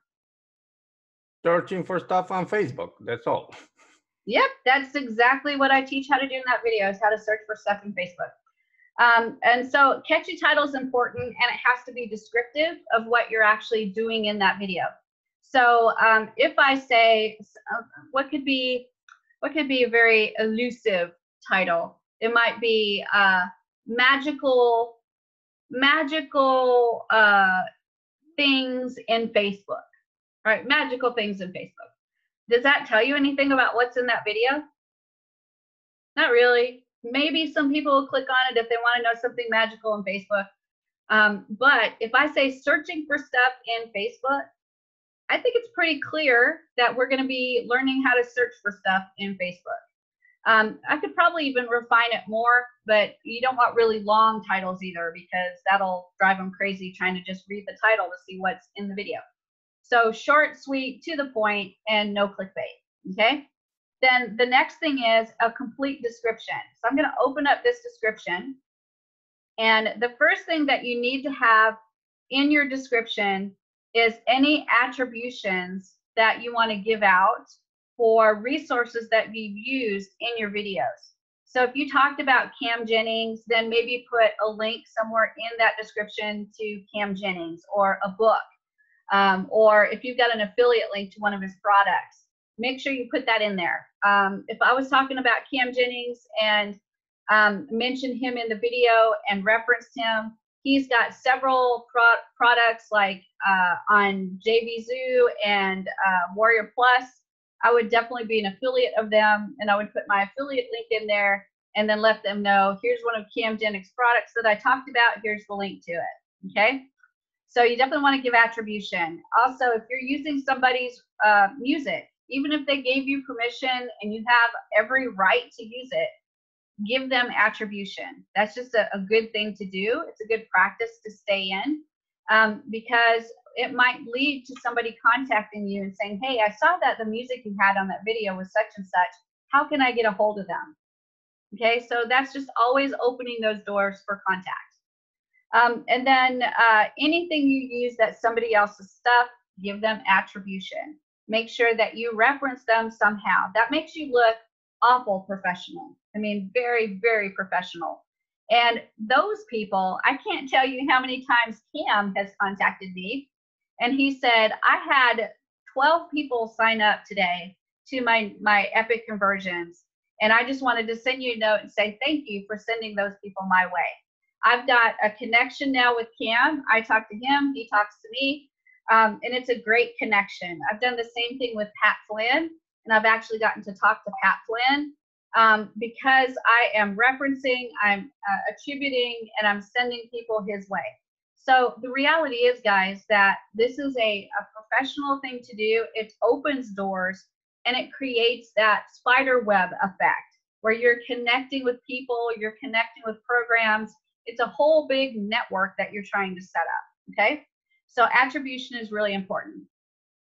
The next thing is make sure that any links you put in are fully qualified domain names. And what do I mean by that? When I first started YouTube, I would put the domain name as something like builderallguru.com. And I thought, well, all I got to do is click on that and it'll go straight there. But that's not a fully qualified domain name. YouTube operates and creates hyperlinks on fully qualified domain names. So if I type in builderallguru.com, it's not clickable. But if I type in the http://www. Then it becomes clickable. You want it to be clickable.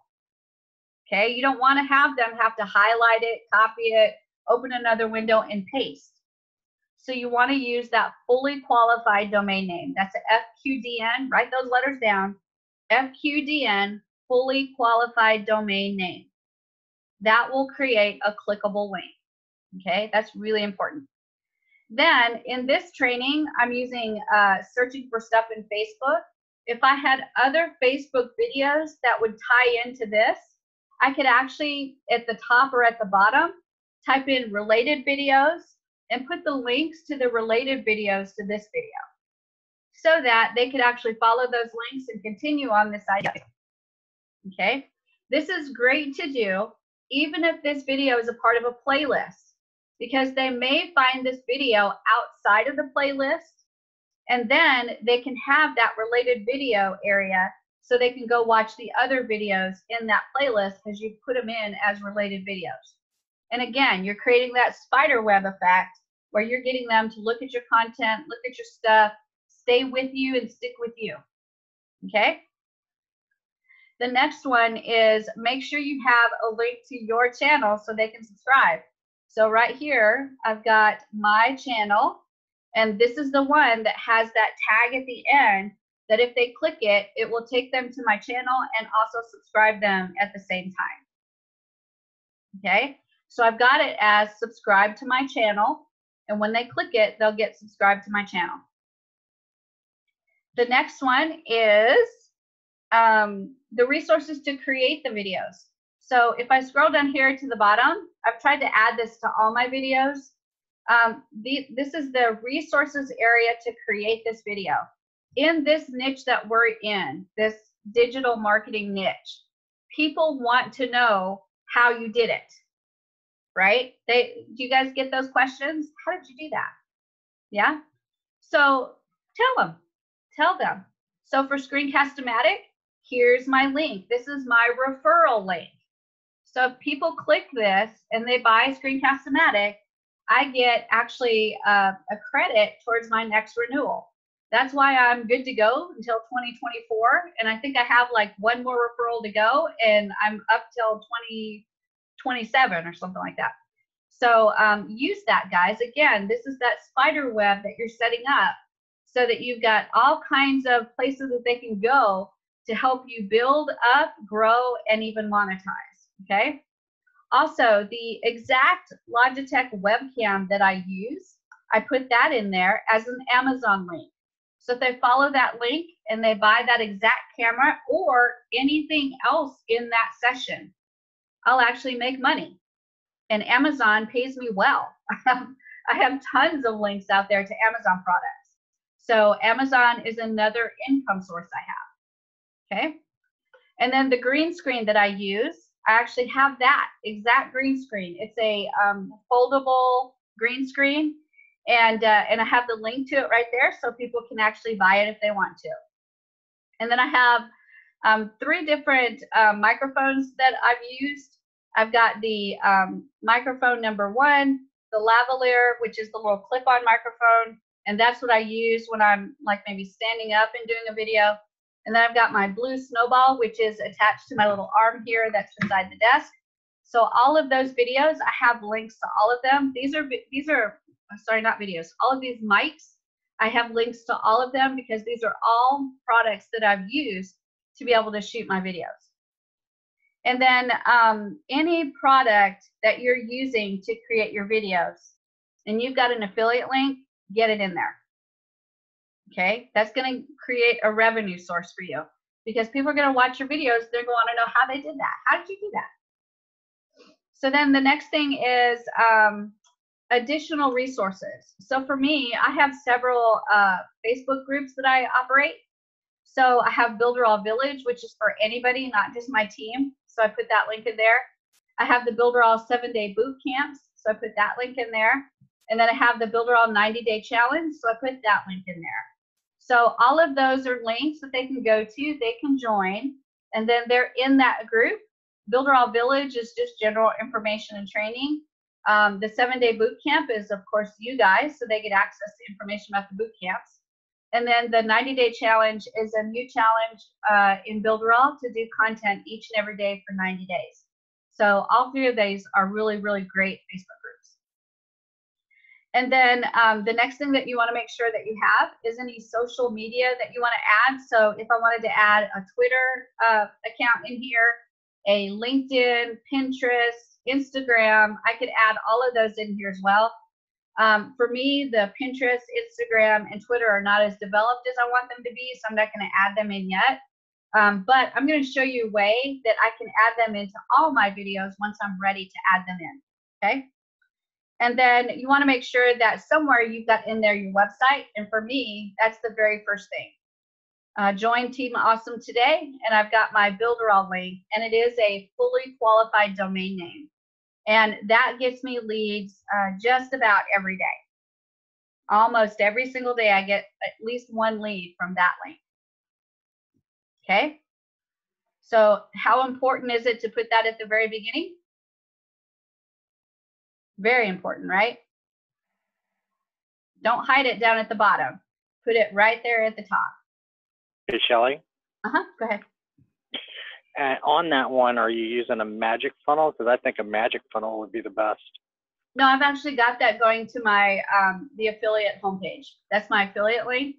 So it's the main Builderall homepage, but it's cookie to me.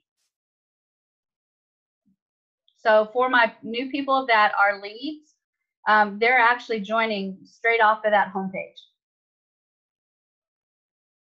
And very few, actually, I get active leads that way. Active leads. The magic funnel gives me leads that are not necessarily active. They're on that 7-day free trial, and that's great. But this one skips over the 7-day free trial. So when they follow that link, they've usually made the decision that they're going to join, and they'll either go away or they'll sign up and pay. It's not the 7-day free trial. Okay. Have they done a better homepage yet? because I'm really not happy with just that soccer theme. Yeah, let me show you what the new one looks like. Oh, I could have just clicked right there, couldn't I? So this is the new one. Yeah, I looked at it yesterday. It's so much better than the other one. Yeah, it is way better. Yeah, like that's way better. Yeah, I actually stopped promoting the other one for that reason because I It didn't still like has the the soccer. soccer. It still has the soccer like in that next in the purple thing. If you scroll down. Yeah, I saw it a couple of days ago. Yeah, I think it went up a few days ago. So this is right here getting me direct leads that come in paid. So it's actually been really good for me because I don't have like a ton of leads coming in for the 7-day free trial off of this link.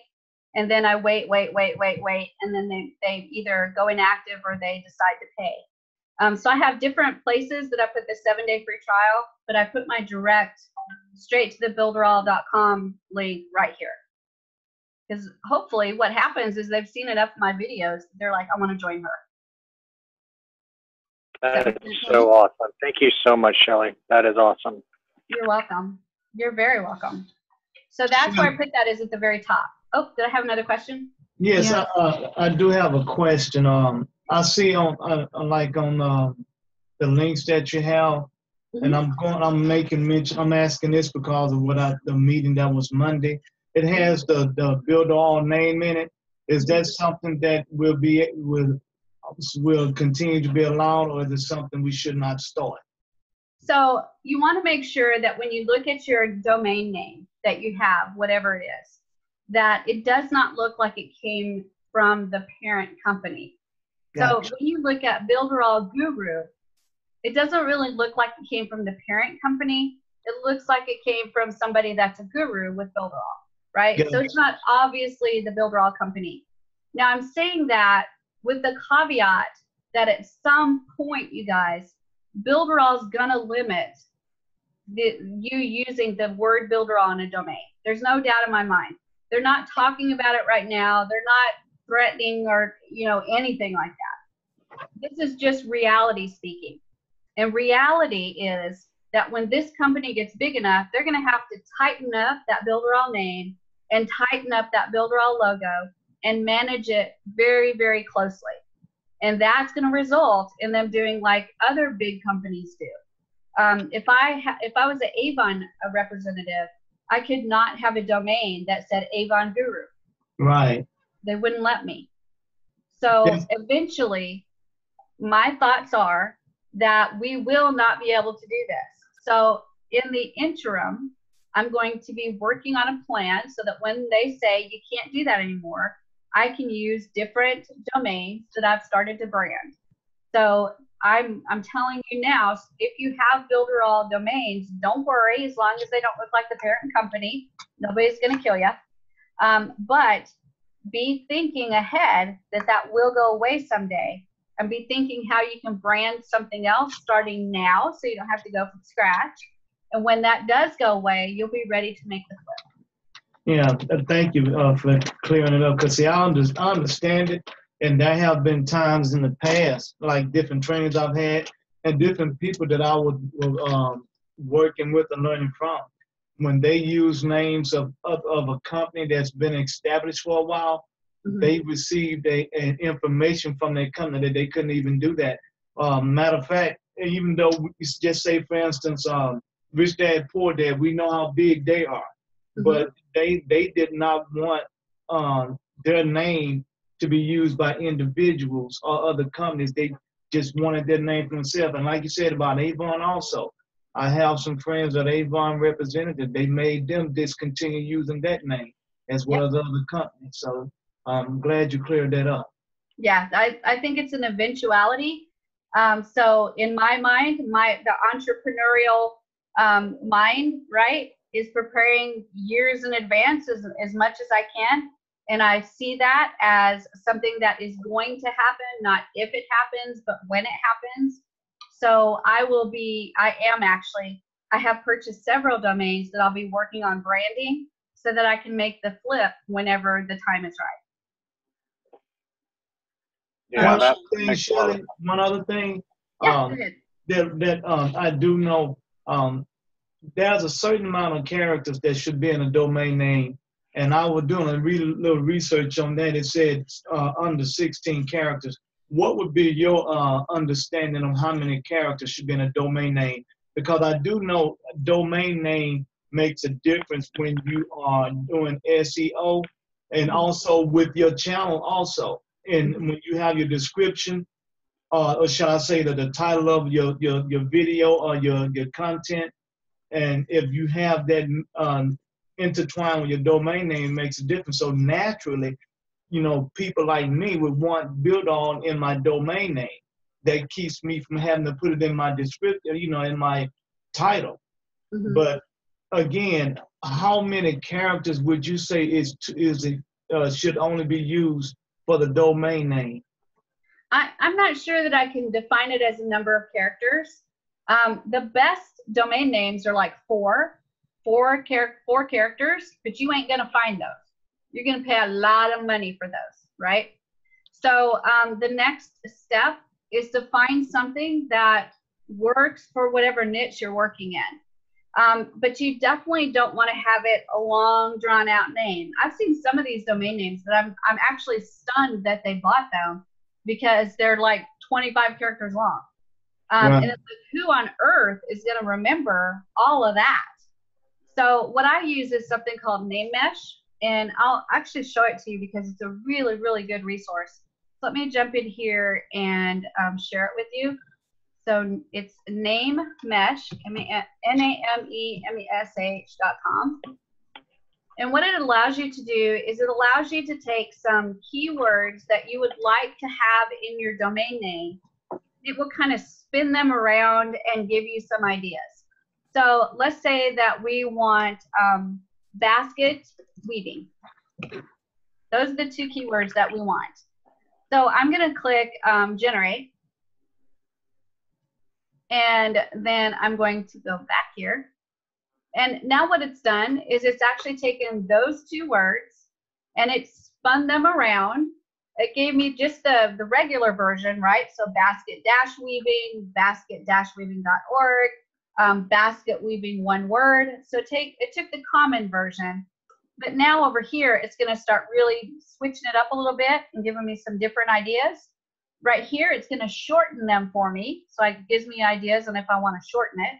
And then just for funsies, where it kind of switches it all over the place. Who knows what it's added to it and taken away from it. Over here is some similar stuff. So it can give you some ideas here. And then over here on the far right is a mixture of different things. So all of this is great because basket weaving itself is probably taken. And it says basketweaving.com is not available. So it gives you some different ideas about what is available and how you can shorten it or add other words to it or something like that. But here's my advice to you if you use Name Mesh, and this is really important. I want everybody to pay attention. It is so easy to get caught up in the moment that you find 10 domains that you love. You're like, oh my gosh, I have to have all 10 of those domains. And you're like buying all 10 of those domains, right? Which is great. And I don't buy them from Name Mesh. I actually buy them off of GoDaddy. And I have the friends and family discount because I buy so many domains that each domain costs me like, I don't know, $8 maybe. So I could easily go in there and buy 10 domains, $80, and I've got all those domains. That sounds great.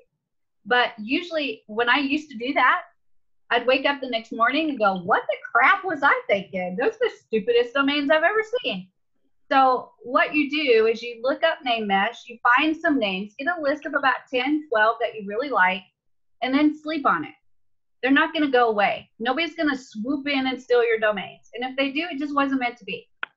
But sit on those domains for at least a night, look at them the next day, and then identify one or two maybe that you want to buy. Because then what happens the next year when they go to renew? I just did this the other day. Yeah. I had to stop like about 10 different domains because I thought to myself, what did I do? Why did I pay for that? I'm not paying for it again. Yep, I've done that so many times. I've been in this for 10 years because I was doing it when I was a teacher as well. and well, probably 15 years. And about the start of when you could actually go out and buy domains like that. And so I did some stupid stuff. Like I'm thinking I'm going to buy real estate and I'm going to sell this stuff and it's going to be great. And I'd buy 10, 20, 30 domains. And the problem is that if you don't unload it, you're going to either pay for it again or you're going to lose it if you don't want to pay for it. So you just lost whatever money you invested. So always look at it first, put the list together, and then the next day look at it again. And when you look at it with fresh eyes, it won't be like, oh my God, these are the 10 best domains I've ever come up with.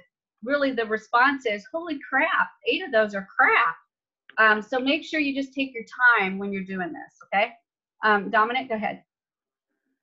Yeah, and I'm not trying to get into a long debate over this either, but like when I first started, you know, when I went through the quick start in the back office, you know, Eric came on and encouraged us to get our own domain for our affiliate links. So naturally, I chose a domain that had Builderall in it.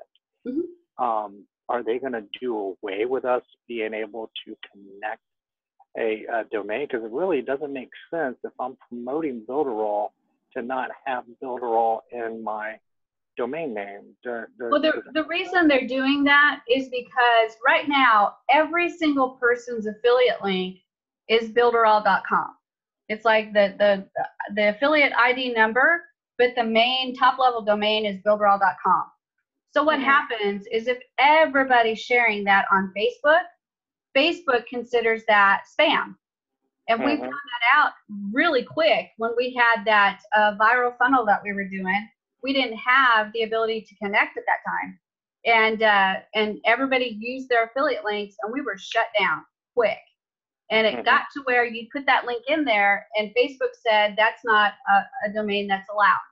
So there's several different domains that are not allowed. I think the clickbait domains are not allowed. If you do try to do a hop link on clickbait and put that right into Facebook, it'll say, nope, you can't do it. And same way with that viral funnel address. You can't use it because it was just swarmed onto Facebook. So what they've done is they've allowed you to connect your own domain so that you can use a completely different domain than Builderall does. So it doesn't have to be the word Builderall in it. It can be Biggers Consulting. It can be Biggers Marketing, right? That way, which I have that one, by the way. That's great. But that way you're protected, so your domain for your affiliate links won't be shut down. Well, I'm thinking about the end user. You know, they see that and they're like, well, I mean, you click on that and then they see Builderall. It's like, well, wait a minute, did I click on the right link? Because I could be honest with you, that was my experience when I came through Marissa's funnel. And that's how I was scammed later to thinking I didn't have a sponsor, is because when I clicked on her link, it took me to, you know, a Builderall page, and I thought I had went to the company's page, not Marissa's page. Does that make sense? It does. So I was able to be duped later. I can see that potential, but I think the risk is higher to not have a domain connected, because then you've got that risk of the Builderall general.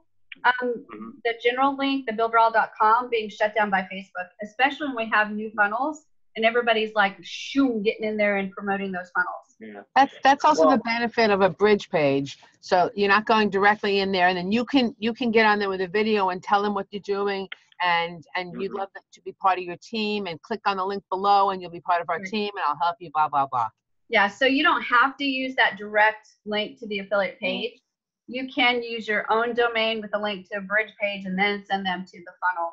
So there are many ways to combat that. I'm actually really glad that we can connect a domain to that, though, because again, I'm glad that link is not going to get shut down if I try to share it in something like Facebook. Right. Well, I mean, personally, I hope, because I've spent so much time, you know, branding my name with Builderall, and so have you, and so have others, you know, like James with his, you know, Builderall Rockstar, you as the Builderall Diva, me as Biggers Builderall.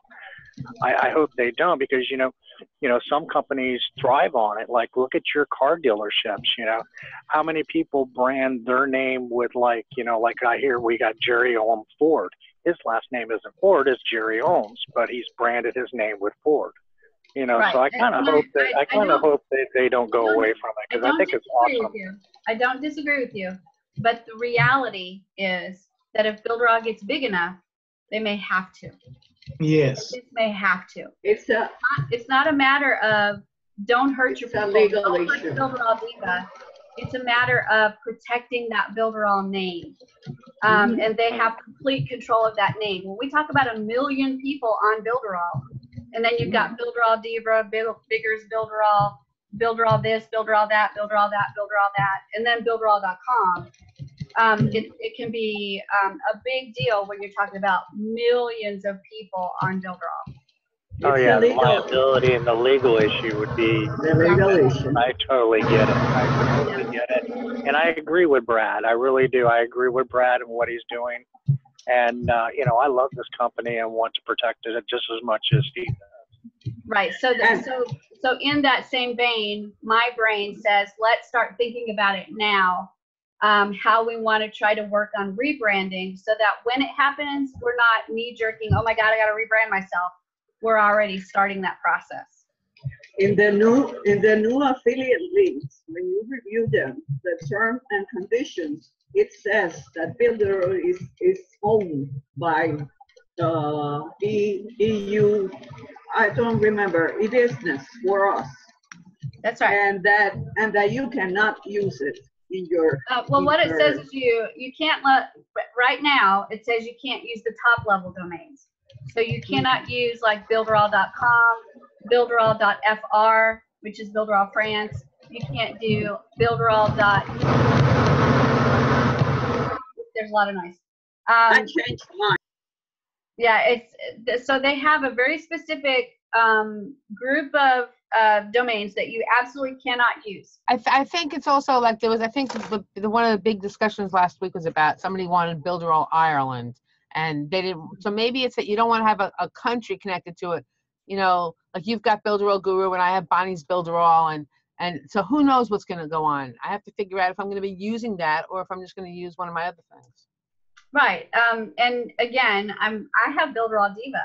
I mean, I'm very heavily branded as the Builderall Diva, but the reality is that I think at some point I will not be able to have that domain anymore. Does that mean that I can't be called the Builderall Diva? I don't think so. But I won't be able to have builderalldiva.com. I won't be able to have a Facebook page that's Builderall Diva.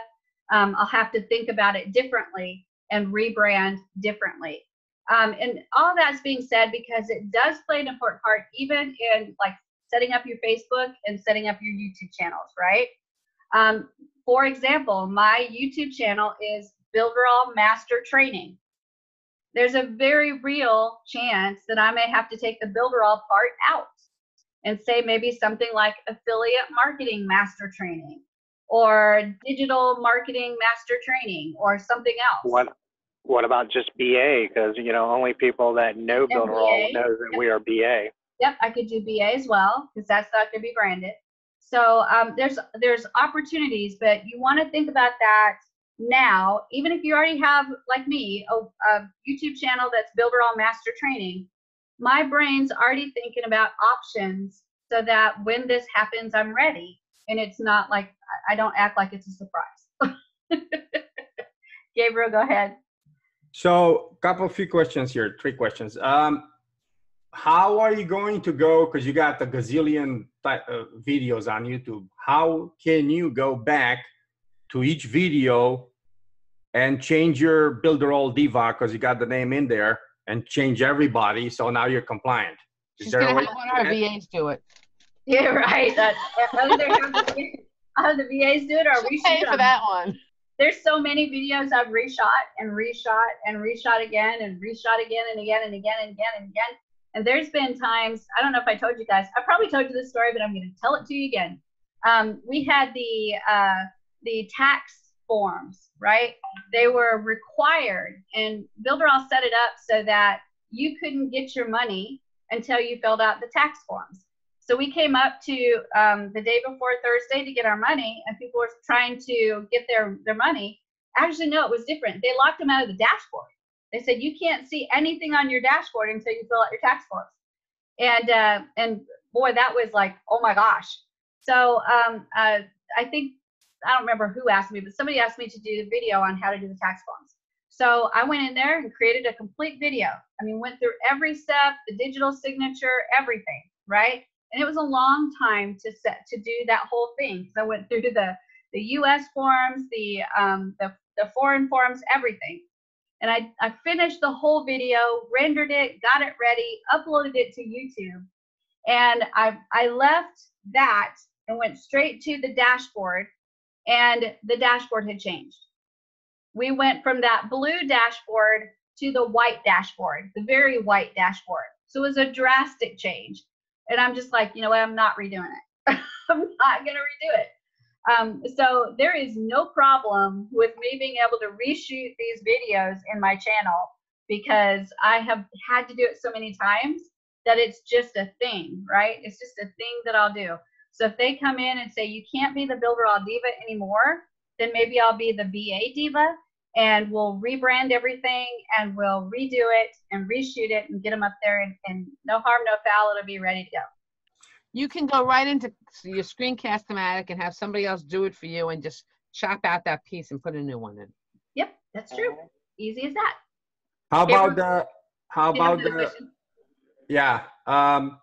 Does the affiliate link, if you're talking about a particular product, does that have to be a FQDN domain? If you put it in the description, yes, it has to be FQDN so it can be clickable. I'm sorry, branded domain, whatever, like builderall.com, like gabriel.com, because it's my domain. It cannot be avon.com/Gabriel. No. It cannot be like that, right? It has to be a branded domain, correct? And then you click that, or a subdomain. Can it be a subdomain? Be a subdomain. Or a page, whatever, / blah. And then the last question, can you track each domain? Can you track each video to see how many clicks you had from, how many sales you had for this particular affiliate link that came from that video? Yep, because I can go in and I can take, it's long, and I was doing this for a while, but it's too much work. But I was taking every single YouTube video and I was running it through the redirect link that you can do in the affiliate area, and then taking that redirect link and putting that as the link in the description, so I could see them where they were coming from, right? I could see exactly where they were coming from. And there was a way at the end of the link that you could add like a parameter. So I could say, what I would do is the ID at the end of the YouTube channel, I would do like the last 4 letters or the last 4 characters. And so I could see like exactly where they came from. But it was so much work. And honestly, it didn't make that big of a difference to me, because I can see where I'm going to get my traffic by looking at the views that I have. If I'm getting a high number of views, my traffic's going to be coming from there too. So I figured out pretty quick that the key to it was make it simple so you can spend the time shooting the videos and creating the content. So it's not worth the time, to track it. Not for me. Now, for somebody else that might need to do that, they're going to take the time to do it. They want to know their analytics and say, this one's got me 3 leads, But for me, all I care about is get that content and value out there to help them make the decision to join my team. And so the time that it takes to keep track of those analytics and create those links and stuff and keep them separate, I could have made 10 videos to do that. Great. Thank you. You're welcome. Hopefully that helps. The next thing I want to talk about is the descriptive tags. So let me jump in there and show you some of my descriptive tags that I have. And we'll take a look at some of the things that I have on my YouTube channel. So in here, let me see if I have my tags. Let's go to the settings. So I'm going to go to my Beta Studio. And we'll go to videos. And I'll just grab one of these videos. So let's go to one of the new ones that we did, like the one today. So we'll do this one right here, how to manage desktop versus mobile. So this is going to show me all of my tags. And again, I have up to 500 characters, and I've used 409. And I've got tags like Builderall Diva, Shelly Turner, Shelly Builderall Diva Turner, Mailing Boss, Canvas, Builderall Affiliate Program, Builderall Affiliate, how to make money on the internet, how to start a business. So all of this is related to my channel, right? It's related to my channel. And then my last one is going to be the actual name of the video. Okay? And how do I get ideas for this? Well, all I do to get good tags is to actually go to YouTube and search for good tags. So I'm going to show you how I do that. Let me go right here and move this out of the way. There we go. And I'm going to jump into YouTube. So I'll jump into just right here. And I'm going to type in the word Builderall. There's what you need to have in your tags. Right there. It's just right there in front of God and everybody. That will give you some great ideas on what tags you need to use. The other really good source for tags is going to Facebook. So let's jump into Facebook. And in Facebook, I'm going to type in Builderall. And it gives me some more ideas for tags. So there's Builderall Ambassadors. That would probably be a good tag. Builderall Business would probably be a good tag. Builderall Certification might be a good tag. I don't know. But Builderall Ambassadors, Builderall Business, Builderall Village might be okay. But you can click this to see more. And then you just kind of scroll down and see what kind of groups are out there and what the names are to give you ideas of what kind of tags you can create with the tagging system. So it's absolutely a fabulous resource. And then, of course, the other resource, which is another good one, is if you go to Google and type in Builderall. There you go. There's some more right there. So you've got the YouTube search bar, you've got the Facebook search bar, and we've got Google search bar. All of those are fabulous resources. And then, of course, if you've got something like YouTube Buddy, then you can actually look at Builderall videos and see what they're doing. So let me type in Builderall and do search. And there's Zeb Summers. I don't know who Zeb Summers is, but from here, YouTube Buddy gives me the tags. YouTube Buddy gives me the tags that are on there. So he's got Builderall Affiliate Program, Builderall Ambassador, Builderall App, Builderall Autoresponder, Builderall Business. There's no reason you can't steal those tags. I mean, it's completely and utterly okay. So get you some ideas for the tags that you want, and then put together that tag list and use those tags consistently on your entire channel, right? On your channel. Don't be switching up those tags and thinking, oh, in this video, I'm gonna just focus on this niche or this item or this word. Have a standard group of tags that you use for every single video on your channel. Why do I say that? Because when you type in Builderall and all of my videos are tagged with consistently the same tags, when I show up in spades, right? So that's what you want to do. You want to show up in spades. So that's the tags. We've already talked about the thumbnails and how important it is to really, really work on those thumbnails and come up with some ideas to make them kind of disruptive, right? To stand out in front of the crowd, but disruptive in a positive way, not a negative way. So we talked about red is a good color to pop out. Yellow is another really good color to pop out. Then we can use the image of faces. We can use animals are always good. Children are always good. Everybody wants to click on something that has children. I don't know why, but it works. And then you want to make sure that your thumbnails have limited number of text, a limited amount of text, and the text needs to be fairly big so they can see it pretty easily. So that's kind of the rule of thumb of thumbnails. That was kind of a pun, wasn't it? And then you want to make sure that you have the name of your thumbnail the same as the name of your video. To me, that I don't know if it gives any juice, but I'm not taking a chance. Plus, it makes it easier for me when I go in to grab these things and upload them. They're all right there together, and they're not the videos up here and then the thumbnails way down here. So I can get all of them really, really fast. And then monetizing is actually fairly easy. We already talked about it a little bit. That's where you go into the settings of your YouTube channel and you decide if you want to monetize. And so I go into my YouTube channel and I go into monetization. And this is where I can start working on setting up my monetizing. And when you monetize, you have to have, I believe, 1,000 that we talked about earlier, 1,000 subscribers, not viewers, but subscribers.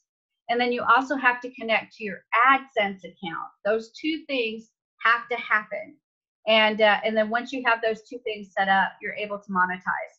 And then you can decide from there if you want to do just the beginning advertising where the video starts and before the video actually begins, there's an advertisement showing. You can do videos like in the middle, like say you're having an hour-long video. So maybe 4 advertisements along that hour-long video. You can do, there's several different ways that you can advertise. You can pick and choose which ones you want. I just checkmarked everything. It was no big deal. And this one has given me somewhere between $75 and $100 a month. So it's not a ton of money, but I'm never going to refuse money. I'm just not. So we're happy with that for sure. So it's a great way to make a little bit of extra money. Gabriel? Are you using it all, or do you know how to retarget with YouTube videos? I haven't done any retargeting with YouTube yet. I've done retargeting with Facebook, but not YouTube yet. Yeah, because that's a biggie. Every video I go, boom, I get hit. Boom, boom, boom, boom, boom. I think that's a biggie. Yeah, I've done YouTube advertising, so that's a completely different course. But when you advertise, you can actually choose to retarget those that have seen your ads or visited your page or your videos or whatever. But it works similar to the way Facebook does, but I've never used it because I'm not heavy into the paid advertising for YouTube. I've done it. I've dabbled. Hadassah?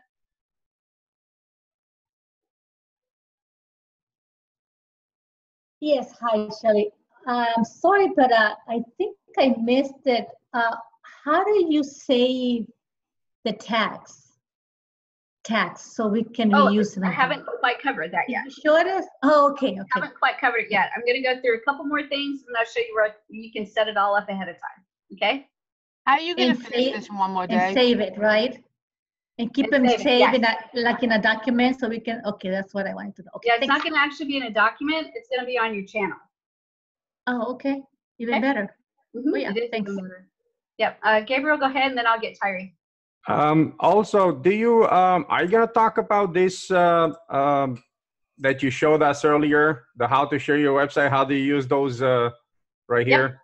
Yep. We'll probably have to move some of this to tomorrow because I'm really pushing for time, but I'll make sure that I get to it. No doubt about it.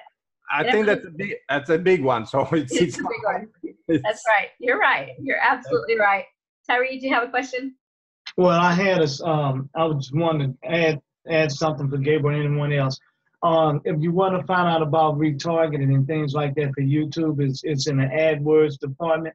But what you do, you go to the Google certification document.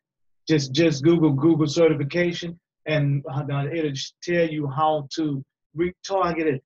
Excuse me, a YouTube video. I'm going through the Google certification now because I've gone through some training. And I know how to do AdWords and all that. I've done all the training, but one of the best ways I found is going through YouTube Google certification. They have an AdWords part in there. It's very simple, and you'll be able to get that information from there without having to pay to take a course. That's fabulous. Yeah, Google has some great resources for that, for sure. So the next step after monetizing is adding to a playlist. So I want to show you real quick how to do that. So let's say that I found some videos that I absolutely love, and I want to add them to a new playlist. So here in my my little dashboard, it's the YouTube Studio. All I have to do is go into Other Features, and then I'm going to go down to Playlists. So I'm going to click that, and that's going to show the playlist that I have, and I can create a new playlist. Okay, these are the playlists that I already have. So I'm going to create a new playlist, And then I'm going to call this YouTube Organic Marketing. And then I'm going to click create. And I made it public so everybody could see it. I'm not hiding it. So YouTube Organic Marketing, you can name it whatever you want. Okay. So if you're pulling in videos from another channel or several channels, you could just name it other important resources. You don't have to name it any specific thing. Okay. And then all you need to do is go in here and click edit. And you've got a couple choices once you go into edit mode. You can choose to add your videos. You can edit any videos that you've already added. And there's an embed feature to be able to embed just the playlist instead of each individual video. I'm going to add videos. And then from here, I can do a video search. I can search by URL if I have the URL, or I can actually search my own videos on my own channel. So what I'm going to do is I'm going to type in the video search, and I'm going to type in Builderall YouTube Organic Marketing and Boot Camp. We'll see what pulls up. And it's going to search all of YouTube, and it's going to find all of the videos that apply to that. You can see I've got the Builderall Boot Camps, YouTube Organic Marketing Day 4, YouTube Organic Marketing Day 1. Let's see, Builderall Facebook Organic Marketing Day 3. There's YouTube Organic Day 2, which was on August the 6th, which is one of them that I want. But I'm going to see if I can find number 1 first. So let me scroll down a little bit and see if it pops up. It's Tuesday night training. So I don't see that first one on there. So let me just jump into another window, and I'll go to YouTube. And I'll type in Builderall Boot Camps. So I'll go straight to that bootcamp channel. And there we go. And now I'm in where the videos are. And there's day 1, 2, and 3, right? Day 1, 2, and 3. So I'm going to click on day 1. All right, you guys, welcome. And there's the URL right there. So I'm going to copy that, and I'm going to put it into a notepad. Let me get my notepad here. Here's my notepad. There's that link. Then I'm going to go back and get day 2. And there's that URL right there. And let me put that one in there. And then I'm going to go back and get day 3. There we go. And there's that URL right there. So I've got all 3 URLs now for day 1, 2, and 3. So now I'm going to go back to my channel right here. And I just have to add them by URL now. So I'm just going to get my notepad and grab the first one and paste and add. There we go. There's day 1. And I'm going to add videos and go to URL again. And I'm going to get the second one. Just like this. Paste it in there and add the video. There's number 2. And then I'm going to go in there, grab the third one, paste it in there. Try it again. Come on, you can do it. There we go. And we'll click on that and add it in there. So we've got day 1, 2, and 3. So we've got our videos in there, and we've added them. If we needed to change the order, we could actually click and drag it and change the order if we want to, or we could change it back, whatever we want to do. Any change that we made, it will save it automatically, but you have to make sure that you wait a couple seconds to let it save, because I can't tell you how many times I've moved the video because I'm moving it in position, and then I'd click out of the page right away and it didn't save the change. So give it a couple seconds to save the change, and then it's actually ready to go. So this actually is ready. And what I'll be doing is going into the Builderall Bootcamp YouTube channel and adding a thumbnail for each of these. And then once I do, they'll all have the same thumbnail. and it will look actually really nice. So if I go back to my playlists and take a look, we'll see that we've got the YouTube organic marketing right there, along with all my other playlists. So we're building that list now. So that's how you add playlists with videos from other people. Okay, does that make sense? Okay, Gabriel, Tyree, and Shawana. Oh, you're just like this. Okay. All right, so Tyree and then Shawana. My question on adding a playlist, like in the description or title, could that be edited just in case there's affiliate links from someone else on that on those videos? The actual video edit, no. I don't think you can edit the title of the video. Playlist name, yes, but video name, no, because you're just pulling it in from them. What about the descriptions, like in the description where it had no? Okay, thank you. Nope, you don't have the ability to do that. Shawana. Oh, okay, I wanted to know, how is it different doing the playlist? Like, I have loads of playlists as well, but I've never done it that way. Like, I can go to Builderall USA channel, pull up all the videos, and then I think there's those 3 dots or something like that, and you can add them to your playlist from there. That's the way that I do it. Is that different from what you just did? Is there any other benefit? Okay. And also, like, when I'm watching a video, there's a part that says save on the side, and you can like make the playlist right there and add it to the playlist. Yep. Okay, so it's the same thing. Same thing. Yep. Okay. Yep, absolutely. Gabriel?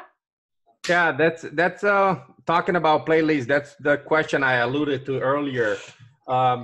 If you use someone else's videos to make your own playlist, is that okay? And number 2, can you capitalize on it? And yes, it is perfectly okay. If they're putting it on YouTube, they're making it okay. And then it is a fabulous thing to do. And actually, I'm really excited because there are Builderall YouTube channels that are not my channels that are all my videos. It is the funniest thing like ever. Is they've taken all my videos from my channel and from the Builderall USA channel, and they've created a Builderall Diva channel, but it's not my channel. And how do you capitalize on it? How does that person leverage it and monetize it? Well, think about it. If they're pulling my stuff over, they're getting views on their channel. If they monetize their channel, then there's a chance that that person is going to go into some of their videos and watch them. So it's actually really smart to. So you're taking, so you're technically you're building the whole channel, videos, blah, blah, blah, the way we learned so far. And then what you're doing, you're, excuse me, you're putting the description and all the links that we just talked about, but it's yours. Is that right? Yeah. Wow. It's crazy, crazy, crazy. And that's totally legal with YouTube and with producers, whatever. Each person, they're not going to bash you, whatever. You're not going to get in trouble, in other words. Nope. Wow. Dominic, go ahead, because Dominic's dying over here. I built an entire channel of nothing but Shelly's videos and did exactly that. Why? Because she gave me permission, and I know she's not going to ding me. No, it's views for my videos, so I'm like that's the whole goal of my YouTube channel is to get videos, and if Dominic spatters in his videos in the middle of it, then we're talking about he may get views and leads from it as well. So it's a win-win. It's actually a win-win. And is that okay to brand that whole channel, make it branded with you, with your picture on it and all that stuff? Is that okay? Well, I don't think I would have them put my picture on it. That would be weird. But I can, let's take a look. Let me see if I can find one, because there's actually several channels that have my videos on it. So let me see if I can do a search for that. So Builderall Diva. So let's see, Builderall Master Training, Builderall USA. Let's see, Master. All mine are popping up because we have the better SEO on it. There's Bigger's Builder All right there. Yay. That was one of his though. That's one of his videos. And I don't know why that one's showing up, but that's Zev Summers. Apparently he's got a Builder All Diva tag in there. Let's see. There's William. William's got one of my videos in there. And Bigger's Builder All right there. And let's see. There's a channel I just think called if you do Shelley Turner, you might find a bit more. Oh, you think so? Let's try Yeah, that. because I did Shelley Turner, and sometimes my channel pops up with your playlist sometimes. Well, I've tagged all my videos with Shelley Turner too, so you may not. If you open up Bigger's Builder All, you'll see that I have all the boot camps in playlists, just like you were talking about doing. Oh, here we go. Here we go. Here's Passive Income in the Sun. I have no idea who that is. That's me. That's me. Is that you? There you go then. That's an example. Yeah, that's Wanda. Yes, that's great. To me, that's absolutely fabulous to do. Because I just have them on my playlist. I didn't even realize like this would happen. And I was checking my playlist and I did a search and then I was like, oh my goodness, my playlist comes up. And then I was trying to figure out how to make my playlist private, but then you mentioned in something that was okay, so I just left. Yeah, it's perfectly okay. You're helping brand me, so that's okay. The Nomad Brad, I'm not real sure who that is, but that's Master Training Playlist. So they've just gone in and gotten my Builder All Master Training, the whole channel, and started to bring in videos from there. So that's a whole playlist from Nomad Brad of my Builder All Master Training. And then William here has got one of mine. So yeah, it's just, to me, it's great because it gives them the ability to use these videos and brings people to their channel, which may get them subscriptions. It may give them to watch their videos along with my videos. It's great for me because it helps to continue to brand me. So to me, it's like a win-win. I can't see why, unless it was just really proprietary information, right? Secret information that only that person has ownership or control of. But I can't see why in any other case that you wouldn't want people to grab your videos and share them on a playlist like this, because that's giving you more visibility and branding you even more and moving you up to the expert in that area. So I think it's fabulous. What do you guys think? That was like a big deal to me when I first started seeing people add my videos to their YouTube channel. I was like, this is so great. So it's absolutely fabulous. I hope that all of you guys get that content out there, create that value, and people start pulling your videos in. And that way you're going to get some extra views from it. They may, you may end up with a lead, or they may end up with a lead, but it's all good. They may get some more subscriptions out of it. It may lead them to your YouTube channel, so you get some subscriptions out of it. It's all about creating that spider web again, so that you can you're out there everywhere. And people say that to me all the time. My God, Shelley, you are everywhere. Yes, I am. And it's because of things like this that I am okay with people using my videos on their YouTube channel. It helps them. It helps me. It's a win-win. What do you guys think? Yeah? I think it's great. It saves it's a big time saver. And you teaching us in the right way. Some of us may have known it, some of us may not, but yet at the same time, we're all receiving permission at the same time. So I'm like, I'm going to have to assist Dominic when we are out to make sure nothing happens to you. Dominic, I'm with you. You guys are so funny. Phoenix, you have a question? Go ahead. Shelley, thank you so much for your excellent training. We're all enjoying it very much. And I see a lot of people nodding their heads. Good stuff. I just wanted to add something very small. In the section of your YouTube channel where you put the description of your video, we should also include what's called the FTC statement. Yes. And it says something like, I may earn a small commission if you click on any of my third-party or affiliate links. Thank you very much. Just something simple like that.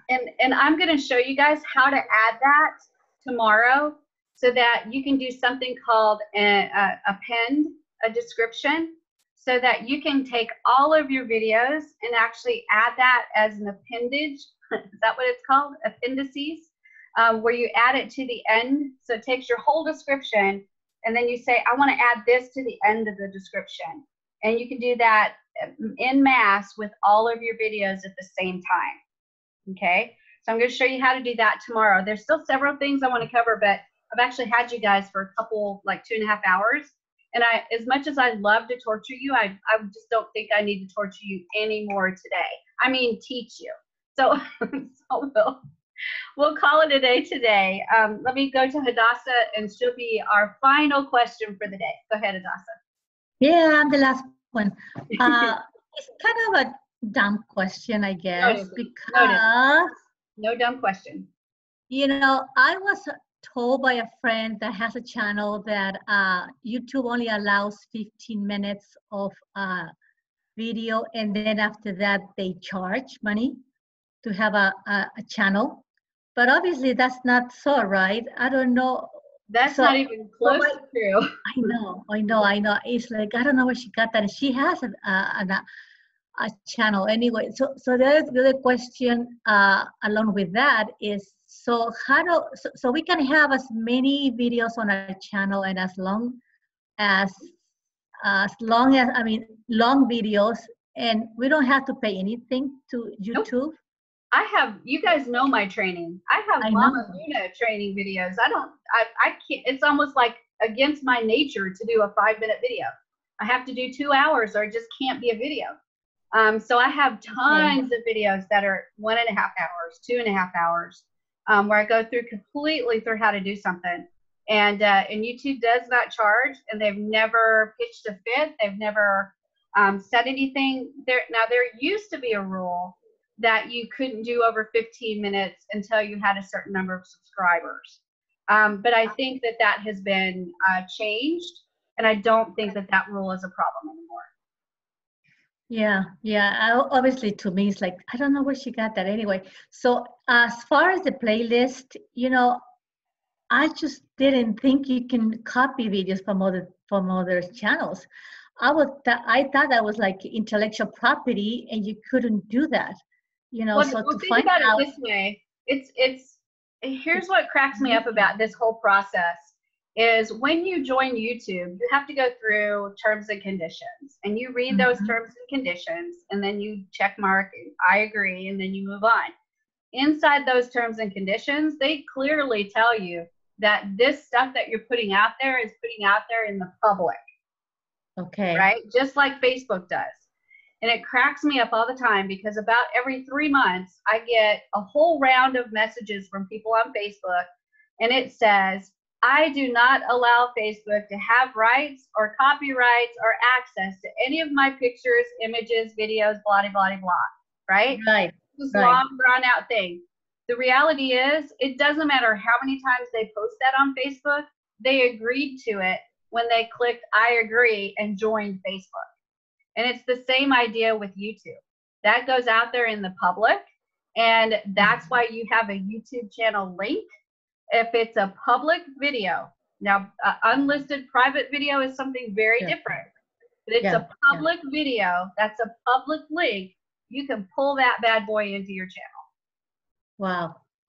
Wow. Okay, thank you again. Awesome information. It's all very exciting for sure. Dominic? Yeah, I just want to add one thing. Brand the hell out of it. If somebody steals it, you brand the hell out of your, That's exactly it too. Yes. Brand the hell out of it. Videos are branded to you.